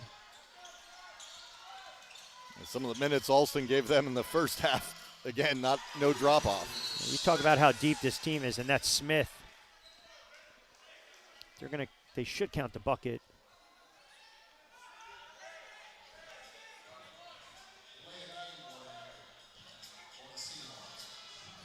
So that's their first warning, delay of game. They're back up top by one, 67-66, 5:29 to go in this third. 94 by 50, first of two semifinals, New York and Jersey Shore later on this evening. Daniels, they clog and congest so fast. Try to harass him, Coffin corner three. That is another clean look. Oh my goodness, Zach Thomas starting to feel it a little bit. Back-to-back trifectas for him. Back up top, 69-67, stolen away, and here come the Cows. They got numbers. Daniels on the jailbreak, underneath. Oh my goodness, what a move, playing above 5'7", 5'8". That is a big-time move from the guard from Abilene Christian University, and it is a 4-point lead for the Cows. And it was a great break. Stolen away, coming back, and a late whistle. It was a great transition all around from Frederick on that last one. Shadell Millinghouse realized if I slow up, Damian can go straight in, and you see him stop almost just past that logo there at midcourt, knowing that I'm just going to get in the way if I get down there too quick. I'm wondering if they called it a kick to get a side out. But I think so. Yeah, there was a good opportunity, another transitional opportunity. Millinghouse now trying to come out D, and they converge one more time. Nice floater in the lane, off-balance shot, and that's Cameron Smith, Cal State product. And Jeff talked about the depth. They can go to the bench. These players ultimately have the green light. 2-point cushion for the Cows, 4:22 to go in the third. Pivotal moment of this game right now. Oh, they almost give it up. Scott tracks it down. Shot clock winding down. 8-7. Got to get going. Quentin Scott. Oh, they call him for a travel. Tough possession for the Cows right there. And there was something when they were coming up the court that Zach Thomas told Ron Scott, and it looked like they were trying to run something specific based on what they said there, and they got a little bit of somebody zigged when they thought they were going to zag, and it came unglued. Nice take. A.J. Cox. Yep. Very strong. Sometimes effortless.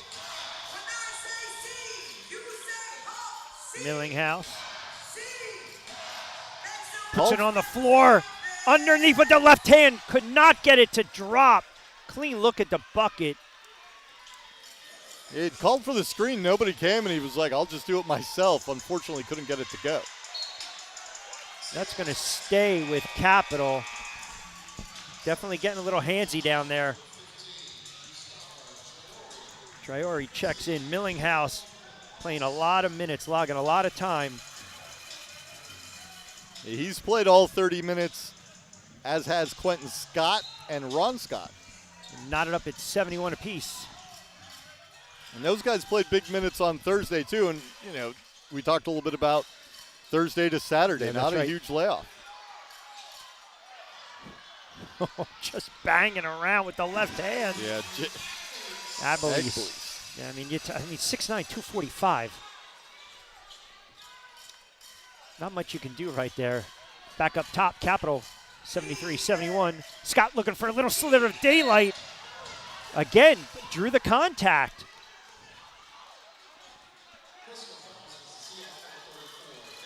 And that's on Agbeles at the other end. And one more, they're over the foul. They're over the limit with just a touch under 3 to play in this third quarter. Side out. Zach Thomas with a couple big threes, gives it right back to Daniels. Thomas again. Stutter stagger step. Scott now. Coffin corner. That drops home. And that is a good sign for Daniels. Silky smooth lefty. Touch under 35% from beyond the arc. Big three coming back, Capital with another three. Right back at you. A.J. Cox says, anything you can do, I can do better. Back and forth. Here we go. 76-74. Seahawks up by 2. 2:27. Scott off balance and again drew the contact and now go to the line. And that puts Capital over the limit. So this point on with 2:27 to go, if you are the Cows, I would attack, and get to the line. And Frederick does shoot free throws very well. That is something they can use to their advantage. That three down here by Daniels before, when he first came to Frederick, he really wasn't a threat from the perimeter. So to see him now 2 years later as just a 35% three-point shooter that's a viable weapon for him out there, it's just good to see. And, you know, you said you always enjoy talking to him before games when they play Jersey. He's a good guy. So you enjoy it even more seeing him improve. And from a basketball standpoint, when you have now Daniel starting to shoot with a little confidence, Thomas with confidence, Capital now has to be wary. And now, okay, we got to start drawing out these perimeters defenders a little bit. Yeah, Frederick, 10 of 22 from three-point range. A little out of control, though, right there for Capital. That's not bad percentage right there. And it's when they're going to start to drop. And right now, their shot is dropping. Well, Cox, when he hit that three, he talked to Daniels the whole way down. He got fired up when he hit that three, and I think he gave himself a little bit of a heat check on that last possession. And they're letting him play a little bit. Gaines pulls it right back out. $1:50 to go. You got to take advantage of this matchup. Maybe a little right hand baby hook. A little Nat Daniels is. Yeah, Gaines retrieves. In and out. Scott has it, rips it away. Bucket will give the Cows the lead with $1:34 to go in this third quarter. Very spirited contest in this first of two semifinals. Tried to cheat and go for the steal, nothing doing. Off the glass.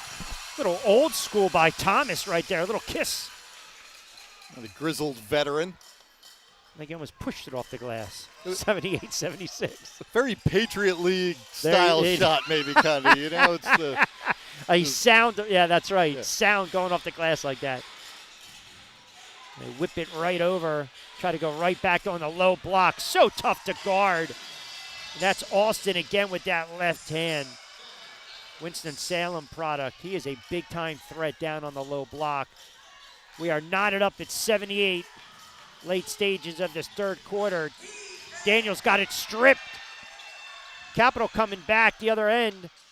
I mean, just you watch these, whether it's Fox or it's just so effortless. Oh, Cox got to be careful there. He's doing a lot of jawing right now, and this is something that the league wanted to crack down on. They will tee up players. Yeah, he really, since he hit that three, he's been going a mile a minute. Scott with the pause, off the glass, high off the glass, got it to drop. Final 7 seconds of this third. Capital is going to have an opportunity, a little spin move, Euro step, and no one boxed out, and that has been the theme thus far. And oh, by the way, A.J. Cox fired up. I mean, whether it's Fox, whether it's A.J. Cox, they are fired up right now, and they take a 2-point lead into the fourth.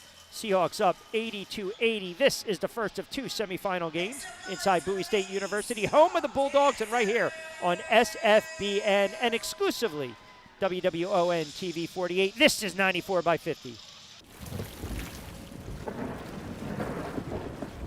There's no such thing as a small disaster. So when you call 1-800-WATER-DAMAGE, we come prepared to restore your life back to normal. From burst pipes to unexpected mold discoveries or fire damage, when things couldn't be worse, we come to you with our best. With empathy, expertise, and a truck full of seriously powerful equipment. 1-800-WATER-DAMAGE, restoring what matters most. Tonight's game is supported by the Wholeness Center, led by certified life coach Bemene Piero. The Wholeness Center offers life coaching, group events, and workplace wellness for people who want to pause, reflect, and move forward with more clarity. Whether you're navigating change, leading at work, or looking for a more intentional rhythm, connect with the Wholeness Center at wholenesscenterva.com. Tonight's game is supported by... Temperatures are rising in Frederick, and so is the competition. Spring is swarming season, and pests in our area are on the move. Protect home base with the local experts at American Pest. As the official pest control provider for the Keys and proud sponsor of the Cows, we're always here for your home team, indoors and out. American Pest. Pests are no match for us. Where should we start first?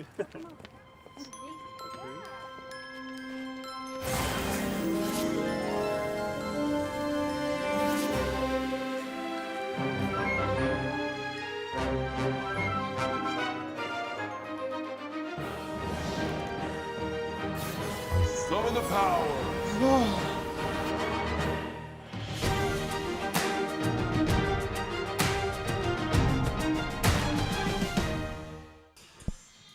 All right, buckle up. We are through 3 quarters as we get set for quarter number 4. Capital up over Frederick 82-80. First of 2 semifinals inside Bowie State University, home of the Bulldogs. We are along the DMV.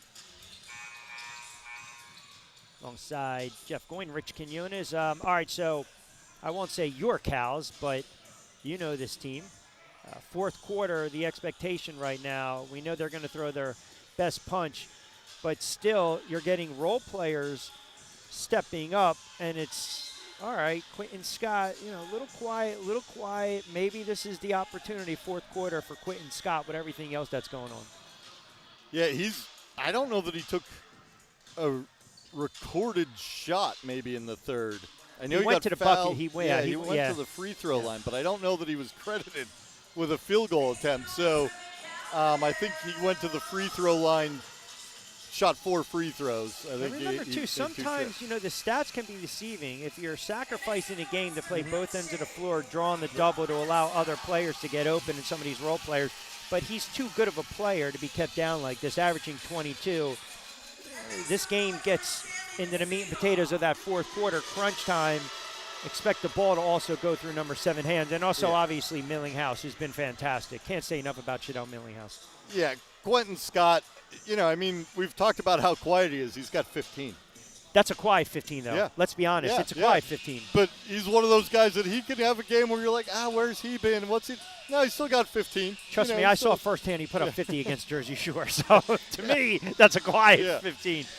But it's when you get those shots. And now you're starting to see, the confidence, a little more assertive going to the basket and going to the rim. And as you mentioned and documented, when you have some of these role players, or you have a Zach Thomas, a Damian Daniels, a Ronald Scott start knocking down threes, Capital's got to think now, all right? Because before, we're going to clog up the lane, not let these guards penetrate. You look at Daniels' season numbers, very solid. And, oh, by the way, he rarely turns the basketball over. Yeah, he's like he's shot out of a cannon. When you get the ball in his hands with any chance to get end to end, he might be the fastest guy in the league, and that's not to take anything away from anybody else. He's just, he's one of those guys, he's almost like, to throw it to football, like Darren Sproles or something like, because he can go left and right too, and he can go north and south like a bullet. Yeah, we'll see 2 of those guards later on in Ja James and Justin Robinson. And Daniels is right there. And, with Daniels, I think the difference, the turnover to assist margin because he rarely turns the ball over. He's very sound with the basketball. All right, so here we go. When I say C, you say 80-80. Capital moving right to left. Yes, go ahead. Alani Moore out there to start the third quarter. We got a whistle Yeah, early, we get too. I don't know if that's a violation. Might get that T. Inauspicious start. Yep. The defensive 3 seconds, not the way you want to start. No, that's a quarter. You don't. You're right. I just feel as though all the games that you and I have called over the years, especially this year, there's just certain, you rarely see certain. I mean, now, the last regular season game, New York and Jersey Shore, they altered back and forth. Several possessions where they called that. Nice look inside. Count the bucket. And that gets Capital up on the bench. And that's Austin. That's a player I highlighted early on. I mean, it's just so dangerous. So think about this. You get the lane violation, you miss a free throw, you maintain possession, and now you have an opportunity to go to the line and go up by 5. Yeah, they just have that uncanny ability to just answer the call every time. Austin can't convert, sits at 4. Daniels gets it across the timeline with Gaines on him. Millinghouse flanked by Austin. Scott flashing. They go right inside and converge one more time. Shot clock at 8. Cal's got to get going. Clean look, high arcing 3 off the back iron. Scott tracks it down. They'll reset it early on in this fourth. Capital up by 4, 84-80. Quentin Scott thought about 3. Little hesitation. Explodes in a 10 acrobatic shot. Drew the contact. And those are, the tangibles that we talk about, right? If the shot's not falling, go right to the line, draw the contact. And number 7 does that, as well as anyone in the league with an opportunity to chip away at this deficit. And he just does have that excellent body control. You almost expect the shot to go in after it. He has the ability to hang after he draws that contact and still line up the shot. It's a really good skill that he has, and you almost, that one didn't fall, but you almost expect them to go in once he draws that contact. Team high 26. First the Vipers. 2-lane product. Can't cash in on the second. 84-81. Seahawks up by 3. Kennedy. Cox trying to take Millinghouse. With that left stolen away. Another opportunity for the Cows right now. Frederick did a good job defending against that screen. They tried about 3 times to set a screen. Daniels did a great job clearing out for Millinghouse. Couldn't convert, though. It's a missed opportunity right there for the Cows. And they bailing him out on the other end. Yeah, a lot of contact on that drive. Pick maybe which guy out of 2 or 3 different people you want to give that foul to.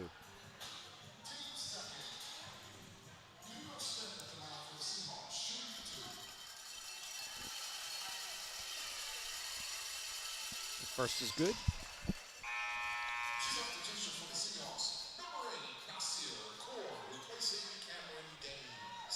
So Core checks in, Gaines checks out. Smith to the line for the second.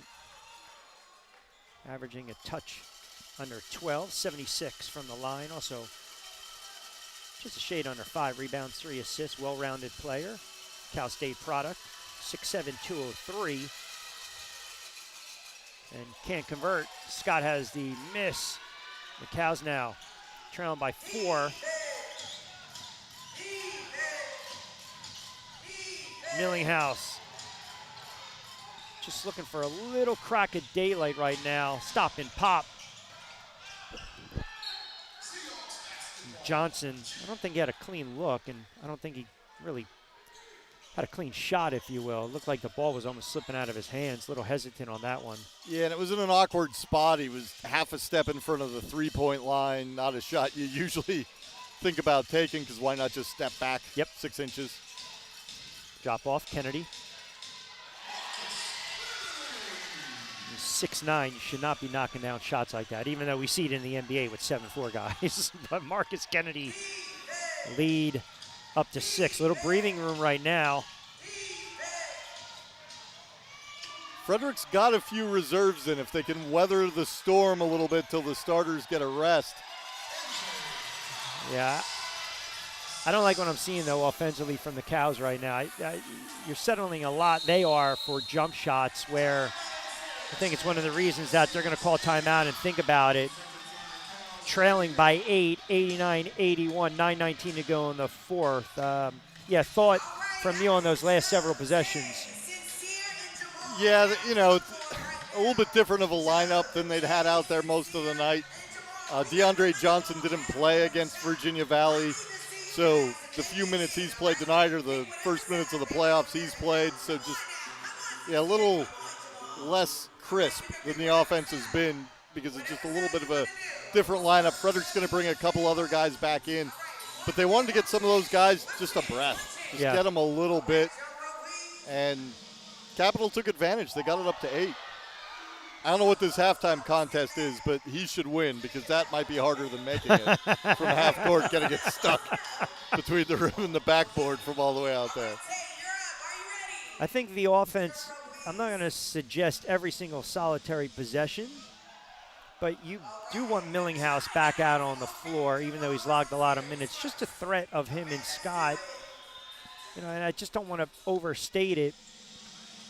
You can only kind of keep players like that kind of quiet and down for so long. Eventually, they might get in a groove. Couple possessions, knocking down shots. You make Capital think if they want to switch up, if they want to defend, and that's when you have to rely on the role players to step up and knock down. They've gotten some clean looks. I mean, let's just call for what it is. I mean, I think both teams have missed some bunnies tonight, but if we kind of go back and rewatch, there were a couple good dribble drive and layup opportunities by the Cows that they just couldn't cash in on. Yeah, and those are the stretches when they haven't cashed in on those where Capital gets it up to 8 points or gets it up to 9 points. When they're rolling and they're making the shots they need to make, they should make, that's when they've really threatened against Capital. And now, look, I get it, 9:19 to go in the fourth. It's only an 8-point deficit, but a precarious spot right now because this is typically where Capital decides we're done playing with the food. We're going to start stepping up a little bit.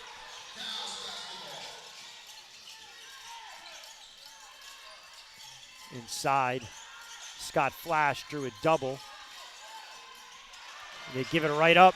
A little Olay defense there by Cam Smith. Felt Thomas about to back in, and he just sidestepped and took the ball as Zach sort of got a little off balance. And a turnover off a timeout as well. Nice spin move. Millinghouse got a paw on it.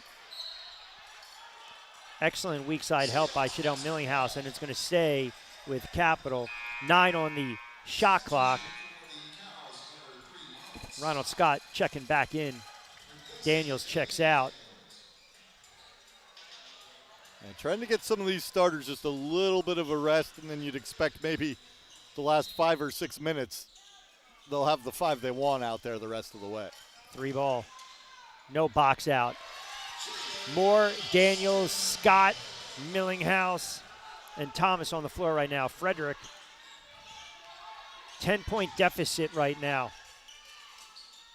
There was another game that Frederick played where the rebounding was kind of going this way, and when we talked to Coach Preet post-game, he quoted I can't remember what school's coach said it, but they asked him, you got to rebound better. What do you got to do? And he said, we need to rebound. And that's what Frederick needs to do. However you do it, you just got to find a way. And we saw right there that prior possession, that's a clean look and an easy take, and you have to convert that. And that's the difference. You know, you can cut it to 8 to 6, and then boom, you can't take advantage of it. Capital makes a play, and all of a sudden it's a 12-point lead, 14-point deficit, right? Yeah, and they get lucky there. Alston kind of off balance and just had to sort of throw it up to avoid a travel, I think. That's a strong, strong take. Thomas drew the contact. Looking around, he wanted the call. Swallowed a whistle on that one. 91-83. Deficit back down to 8. And we are under 8 to play in this fourth quarter. Nasir Kaur, a little shake and bake with the left hand. Oh, rejected again by Millinghouse. Here's an outlet. Scott, they got numbers. Q Scott glides in. And 4 quickies. The Cows won't go away. 91-85, 7:33 to play.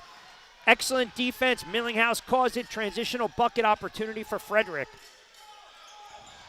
They tried to double one more time. Oh, I thought Moore was going to go for a little backdoor steal. Tried to get too sneaky. Kaur. That's out on absolutely another strip. So starting to see right now, Ronald Scott getting the ball on the ball and off of Kaur's knee. Austin checks out. Yep.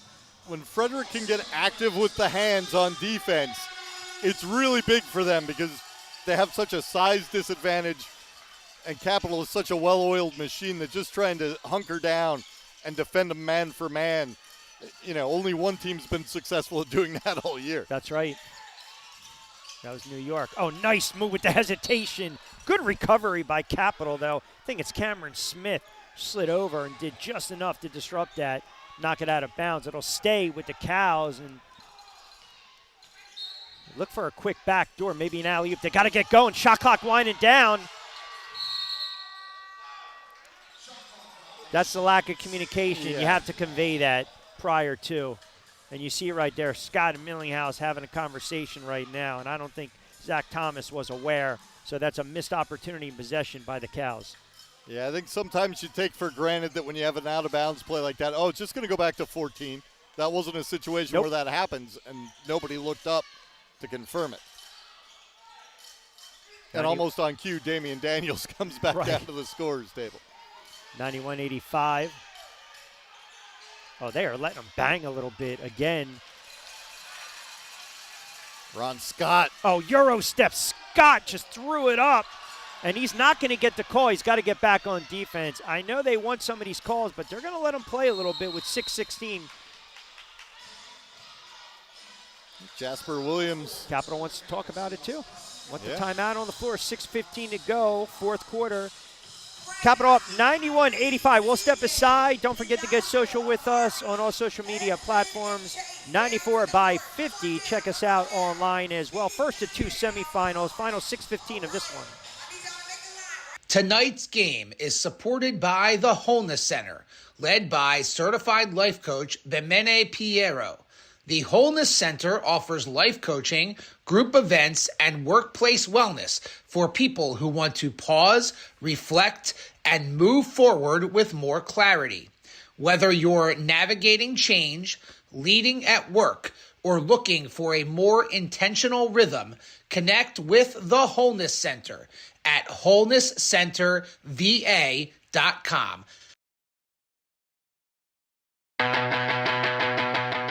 Temperatures are rising in Frederick, and so is the competition. Spring is swarming season, and pests in our area are on the move. Protect home base with the local experts at American Pest. As the official pest control provider for the Keys and proud sponsor of the Cows, we're always here for your home team, indoors and out. American Pest. Pests are no match for us. There's no such thing as a small disaster. So when you call 1-800-WATER-DAMAGE, we come prepared to restore your life back to normal. From burst pipes to unexpected mold discoveries or fire damage, when things couldn't be worse, we come to you with our best. With empathy, expertise, and a truck full of seriously powerful equipment. 1-800-WATER-DAMAGE, restoring what matters most. Is your organization navigating growth, transition, or complexity? At Long Legacy Collective, LLC, we bring clarity, structure, and execution you can trust. Led by Sierra Long, MBA, we offer strategic consulting, fractional leadership, and expert support to move your most critical work forward. From public speaking engagements to impactful marketing strategies and even dynamic DJ and radio services, we empower organizations and communities to thrive. Long Legacy Collective, building legacies one clear step at a time. Visit www.longlegacycollective.com to learn more. All right, let's take a look at some future 94-50 star. Oh, I thought we were going to get another dunk in there. Let's see.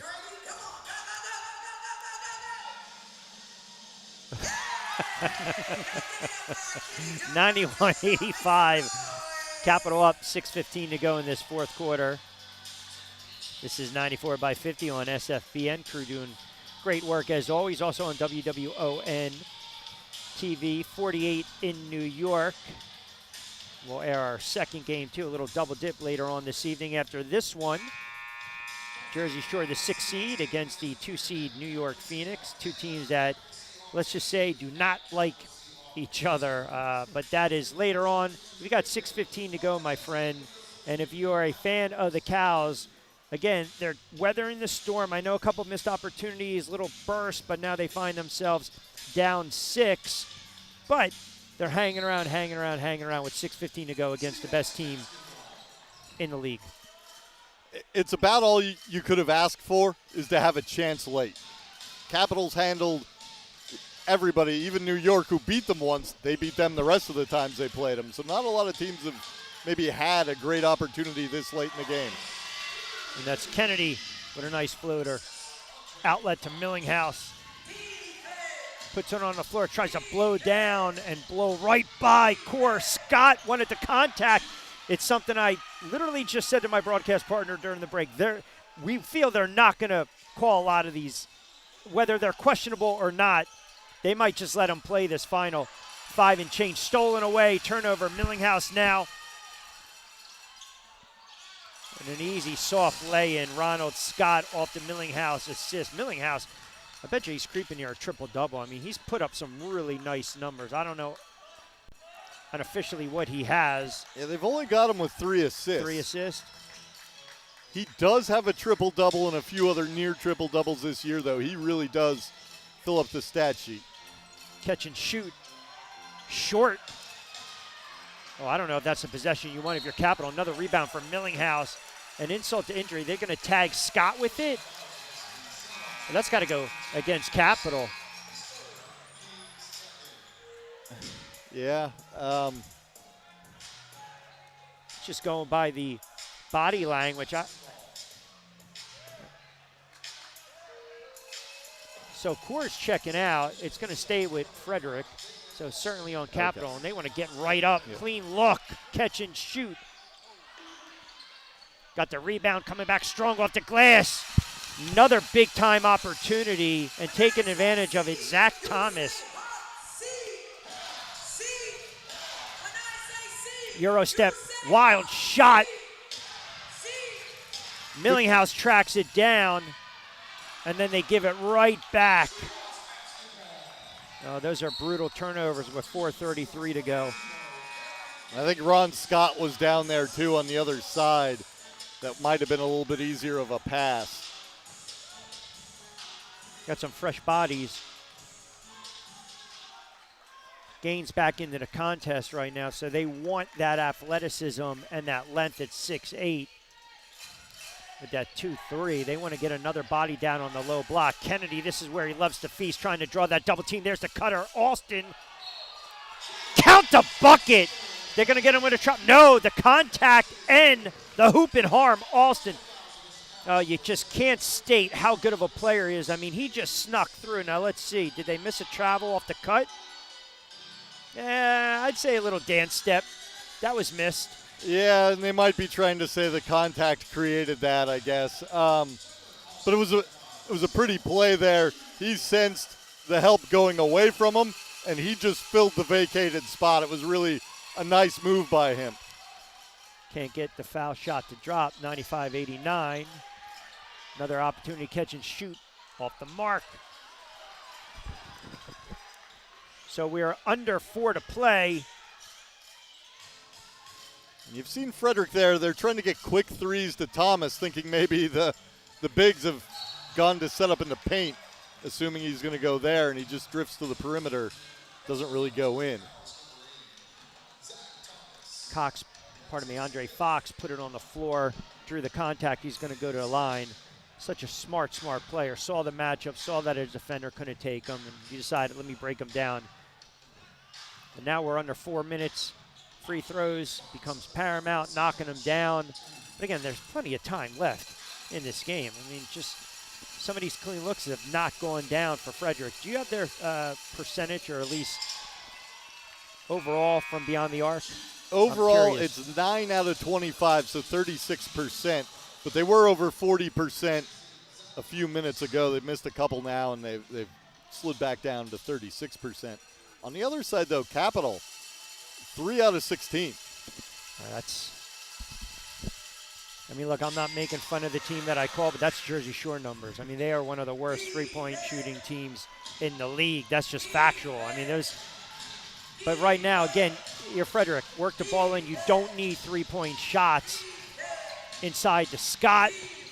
Oh, nice duck under. Nice move, Quentin Scott.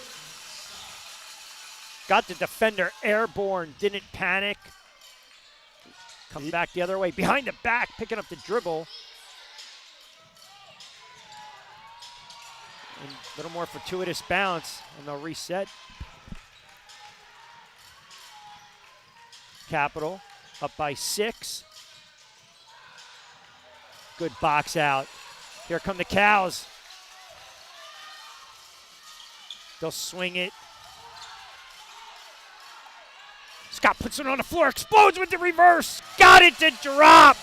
Great move. They got a mismatch, and Scott drifted left like maybe he was going to go set up the offense, and that got Kennedy, to not used to guarding a ball handler, just took him right to the baseline. And that's what you do. You draw that perimeter defense. Nice whip pass inside.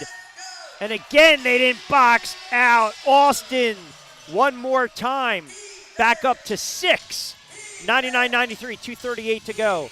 Quentin Scott has it. Got caught up, kick out. Daniels now, back over to Scott. Pulls the trigger. Got it!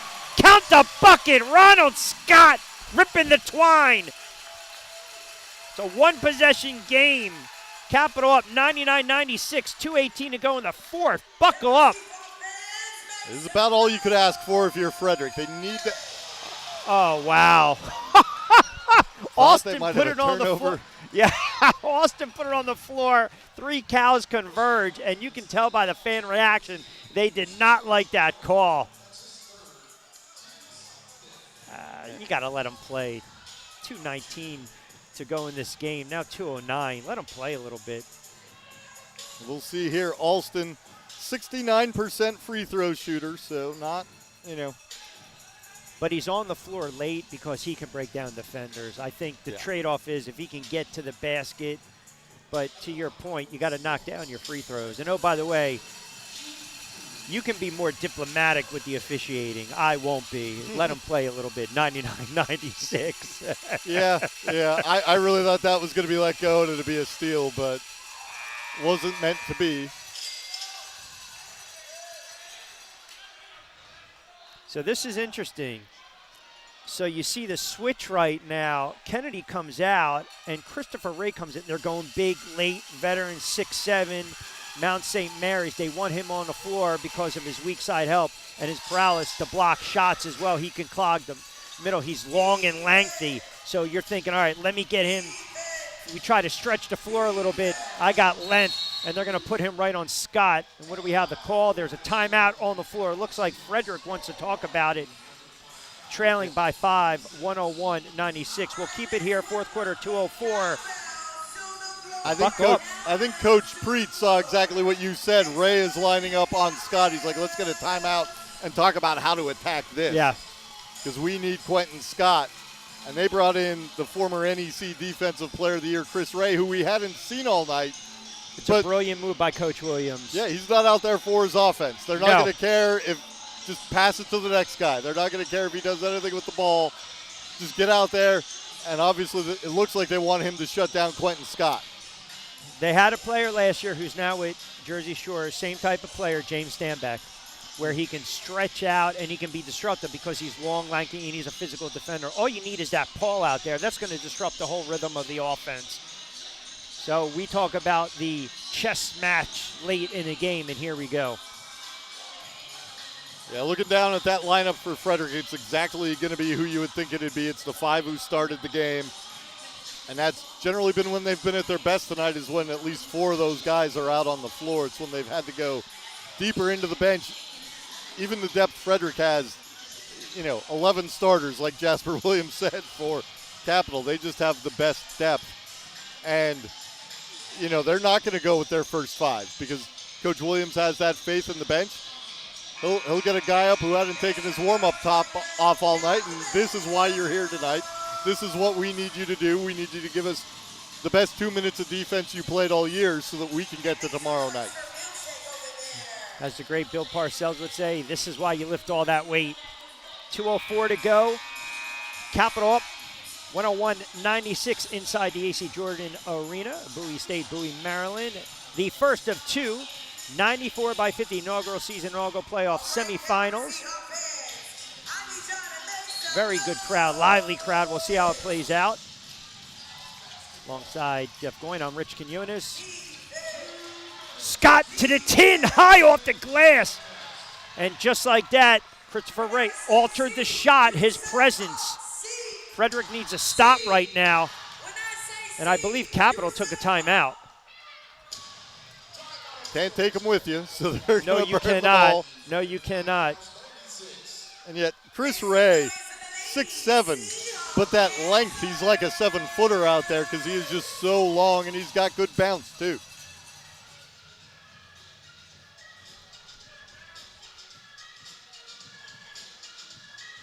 So can't overstate it. We've talked about it all season long. I know you talked about it during your telecast. I've talked about it as well. The size of this team and, really players always buying in. I mean, you would think, and again, you have the stats in front of me, and I appreciate that. Nasir Kaur, how many total minutes has Nasir Kaur played this evening? Today? Yeah. Well, they must have missed subbing him in and out. He's got 38 on here. I don't think he's been out there for 38 I don't think minutes. he's been out for 38, which totally makes my comment moot. But I would venture to guess maybe 20-something odd minutes. Maybe. I don't believe he's had. I was going to say like point half is, that. yeah, okay. Well, thank you. I appreciate you bailing out your broadcast partner. Averaging 20 a game, right? And he's come on late, obviously.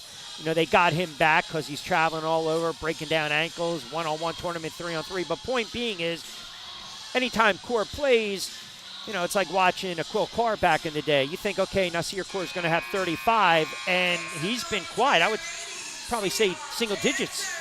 7 points, 3 out of 13. He's had the shots, and, I think Frederick has been aware of him when he's been on the court, and they've tried to make sure if he beats his man that somebody else is getting in front, and they've made some things maybe a little tougher than they often are for him. So they're going to stay big on the floor. Austin will remain on the floor inbounds. Millinghouse is going to face guard, and Ray's going to stay on the floor as well. So is Kennedy. Remember, Kennedy had the 4 fouls. Yeah, so nobody under 6'4" out there, I don't think, for Capital. Cox gets it into the big man. Looking for that matchup floater. Couldn't get it to drop. And it's going to go the other way. So a little miscommunication right there with A.J. Cox. Couldn't corral it. So it'll be Fox and Cox in the back. Frederick's getting a little closer on the box out. Somebody boxed him out as he was catching it, and that prevented him from catching it. But he still got to the spot first. So, a fortuitous time to finally get a body on somebody. I hate to put it that way, but 22 offensive rebounds, and most of them tips around the rim. This doesn't show you second chance points, the live stats. I'd love to know how many they actually have. Daniels thought about the 3, pulls the trigger, in and out. Had a clean look. Scott penetrated, drew that double, and then kicked out to Daniels. Couldn't get it to drop. Under a minute to go. 5-point lead for Capital. Frederick needs a stop. A.J. Cox, left hand, off the glass. Jump ball. It's a jump ball. They get the stop, but even when they got a rebound, somebody ties them up. It's just tough going under the rims there for Frederick.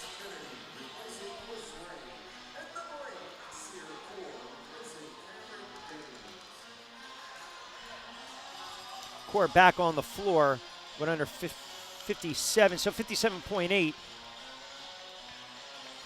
Huge possession right now. Back tap, Capital has it. Fresh shot clock as well. Good look inside off the cutter.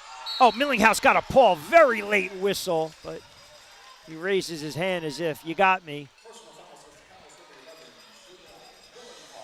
So again, it's all about cutting right to the basket in that quick look inside, putting it on the floor, and then basically picking up the dribble, spinning around.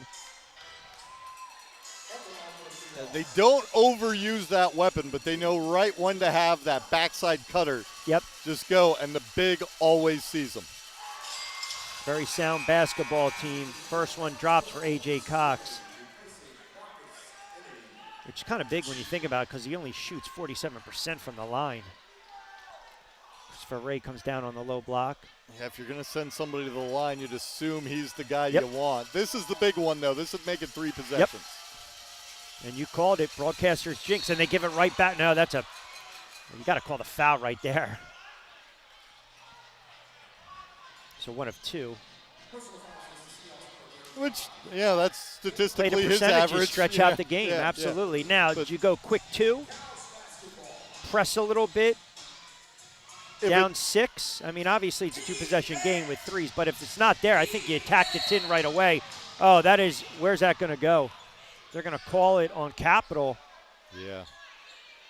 That's going to go against Cox. And he's the one guy, sometimes when a guy does like to talk, he's the guy maybe you tangle up a little bit with here and there because you figure he might be the most likely one to retaliate, and that might be what happened there. 2 guys get tangled up. And more importantly, it stops the clock, and you go to the line for 2.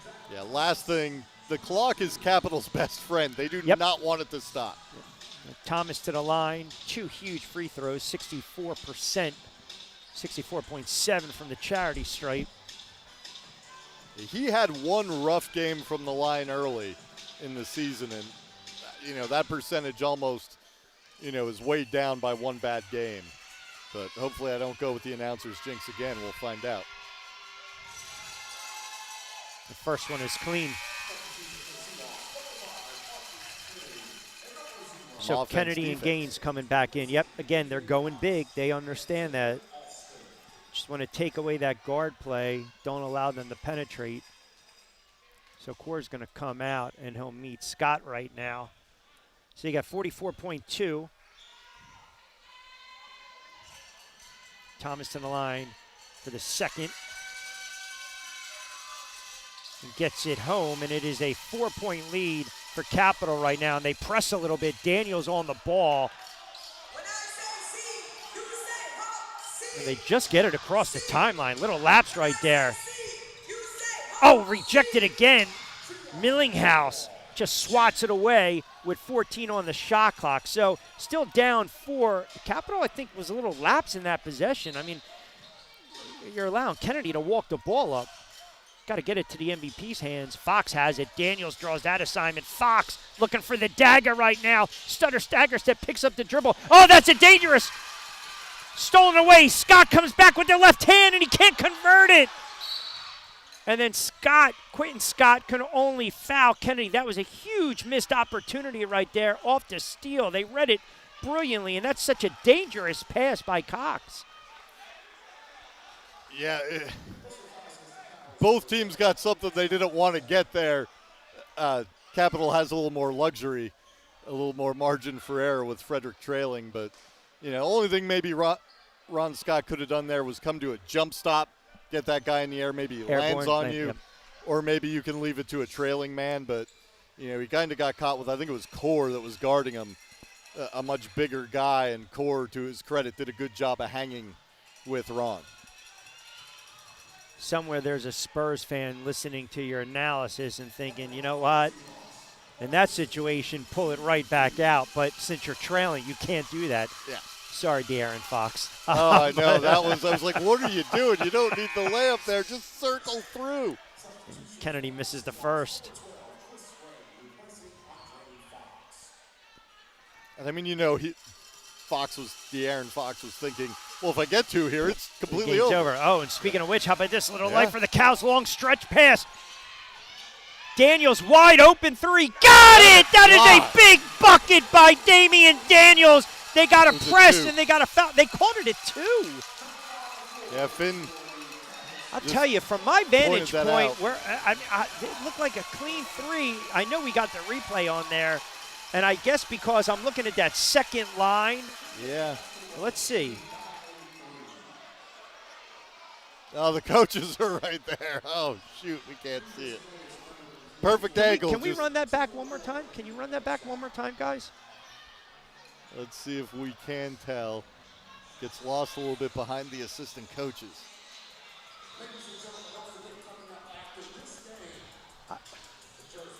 I know the coaches obstructed the view, but I think that was a three. I really do. Yeah, I mean, you watch where his right foot gets set, and then you're going to assume the left. Look where his right foot is. Drags it back, and then you're assuming tippy-toe again. He was right at the angle there where the line goes from being parallel to the sideline to the arc. That maybe he got that corner. I don't know. It still gives him life. Yeah, it does. For a quick foul. Got to get it quick. By the way, excellent job by the crew on that shot. Yeah.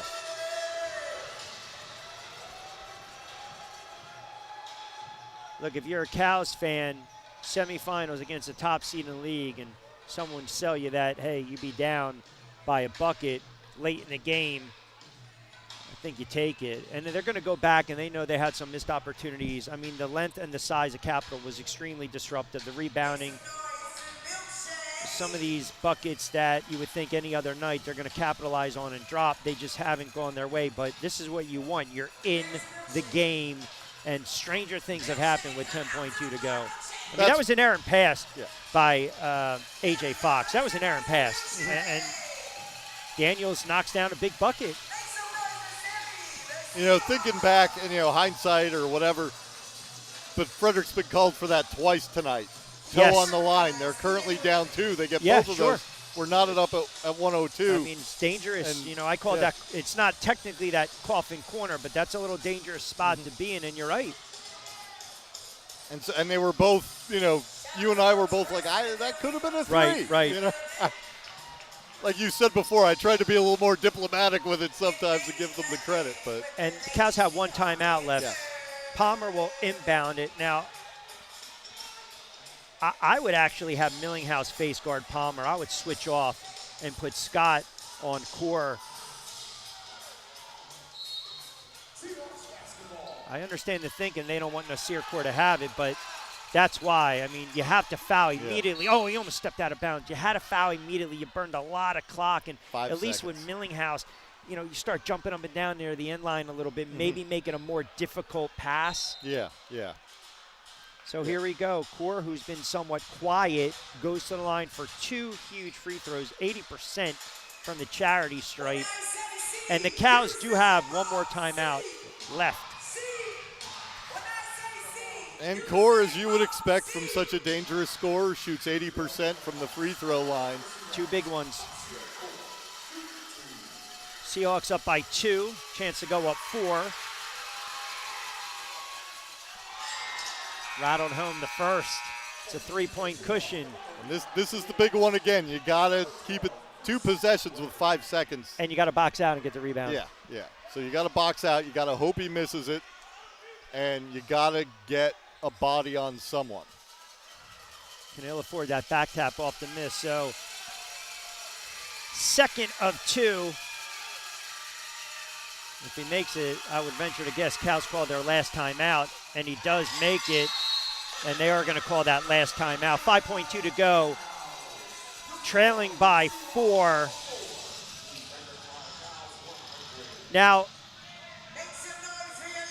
it's a shame we're up top, because I know a lot of times you can elect to basically reset and get it right near midcourt. Yeah. Which Frederick's going to take the timeout and do that. But I know we saw the other night Virginia Valley. Yep. Just, hey, let's advance it. They don't want to talk about anything, and we just moved it up and played. Which is smart. You get that opportunity. And look, again, you get a quick bucket, you press, you foul, and you have an opportunity maybe for a last gas. Very good game, though. Both teams came out, hard fought, back and forth. Capital had the lead. Cows had a lead. And then Capital started to pull away a little bit, but Frederick, they chipped away, and got some big buckets, and just can't overstate the rebounding, second chance points and opportunities. I think you mentioned, too, the points in the paint at the half. All in all, very good game, though, coming down to the wire. Yeah, it really has been, and that's, for Frederick, that's what you wanted. You wanted to have a chance at the end. Obviously, you'd rather be in the lead. You want to be in the lead, but to tell somebody, hey, you're going to have a chance with a minute left to win this game.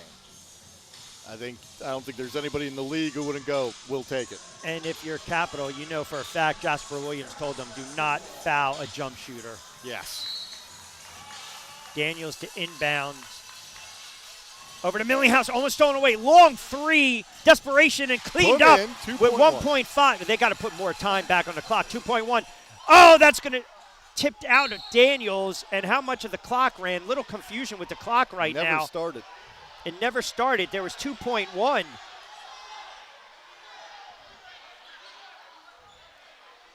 They're going to put, I think, 1.2 off the tip or 1 second.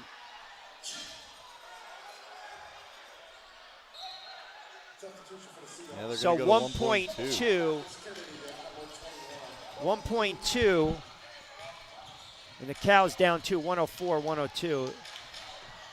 Your Capital, you got to keep it at your end. Get a quick inbound. If they wrap up, that might do it. And they do wrap up, and Millinghouse, quick foul with 0.4. I think there's a little more time on that wrap up. That was pretty immediate. Let's see. They'll probably reset this. I think you should. And that's what the referees are doing. And what are they going to put back on the clock? I mean, he wrapped him up fairly fast.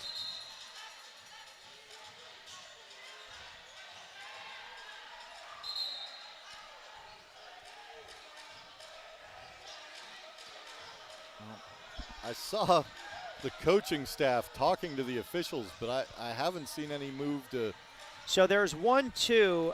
I think your best 0.8, I would say. Yeah, and that's what they did. All right, 0.8, yeah. So Austin to the line.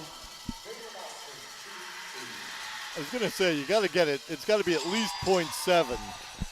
And you need, if you're Frederick or anybody, you need that because that's the catch and shoot time. Yep, that's it. This old Trent Tucker rule many moons ago against the Bulls back in '89. So Austin can ice it right now and just flings it off, and that's going to do it. So the Seahawks hang on for dear life, making baskets down the stretch, and they win it 105-102. We're going to put a bow on everything in a moment, but I know Addison Sonberg is going to try to catch up with a player of the game, and we will wait to see if she can track down either, I believe it's either A.J. Cox or maybe Fox, the player of the game. It was a heck of an effort by the Cows. And Capital just showing that veteran, that physicality, and that muscle. All right, let us go down to Addison Sonberg with the player of the game for Capital. No surprise there, A.J. Cox. Thanks, Rich. AJ, congratulations. Not only were you named Rookie of the Year, but you led the team tonight. 18 points, 7 rebounds, but this team had 4 different guys in double figures. What does that say about this team's ability to spread the ball and have trust amongst one another? I ain't gonna lie, it's just trust that we got. We know that we all can hoop, so we can get off it, advance the ball, and just push and just hoop. That's all we doing. This team has dominated all season long. You're moving on to the championship for tomorrow. What's going to be most important to stay composed and focused with such a quick turnaround time? Defense. That's all we know. Defense. That's where we at. Thank you so much. Congratulations, Rich. Addison, thank you very much. How do you not love youth? Right? Yeah. How do you not love youth? Listen, Capital, excellent job. They win it by 3, 105-102. And I think if you're a fan of the Cows, and I know you can speak more of this, kind of an up and down season. Some of these teams much better at home than on the road. There's always that Monday morning quarterbacking, looking back, what could have been. Maybe this is a situation you avoid, but they hung in there against the best team in the league. And, you got some big shots down the stretch. I think they're going to look at some of those missed opportunities. And this is what happens when you go against a team like Capital. They will make you pay. Yeah, they could have done themselves some more favors during the regular season and not been in the position to be on Capital's side of the bracket. They were little guys in and out of the lineup with injuries all year, and so this was really the stretch where they had some continuity. But they only won 3 road games all year. It was San Diego twice and Reading once. So, this might be the best performance they had on the road outside of the 3 wins. But Capital, as always, up to the challenge. I mean, they're just so deep and so good, so big, fast. Give them an accolade, it probably applies. And remember, too, we go back to the coaching of Williams to decide, let me get Christopher Ray out there, defensive purposes, and the one play that he made was also that late turning point, helping Capital win it 105-102. So one semifinal in the books.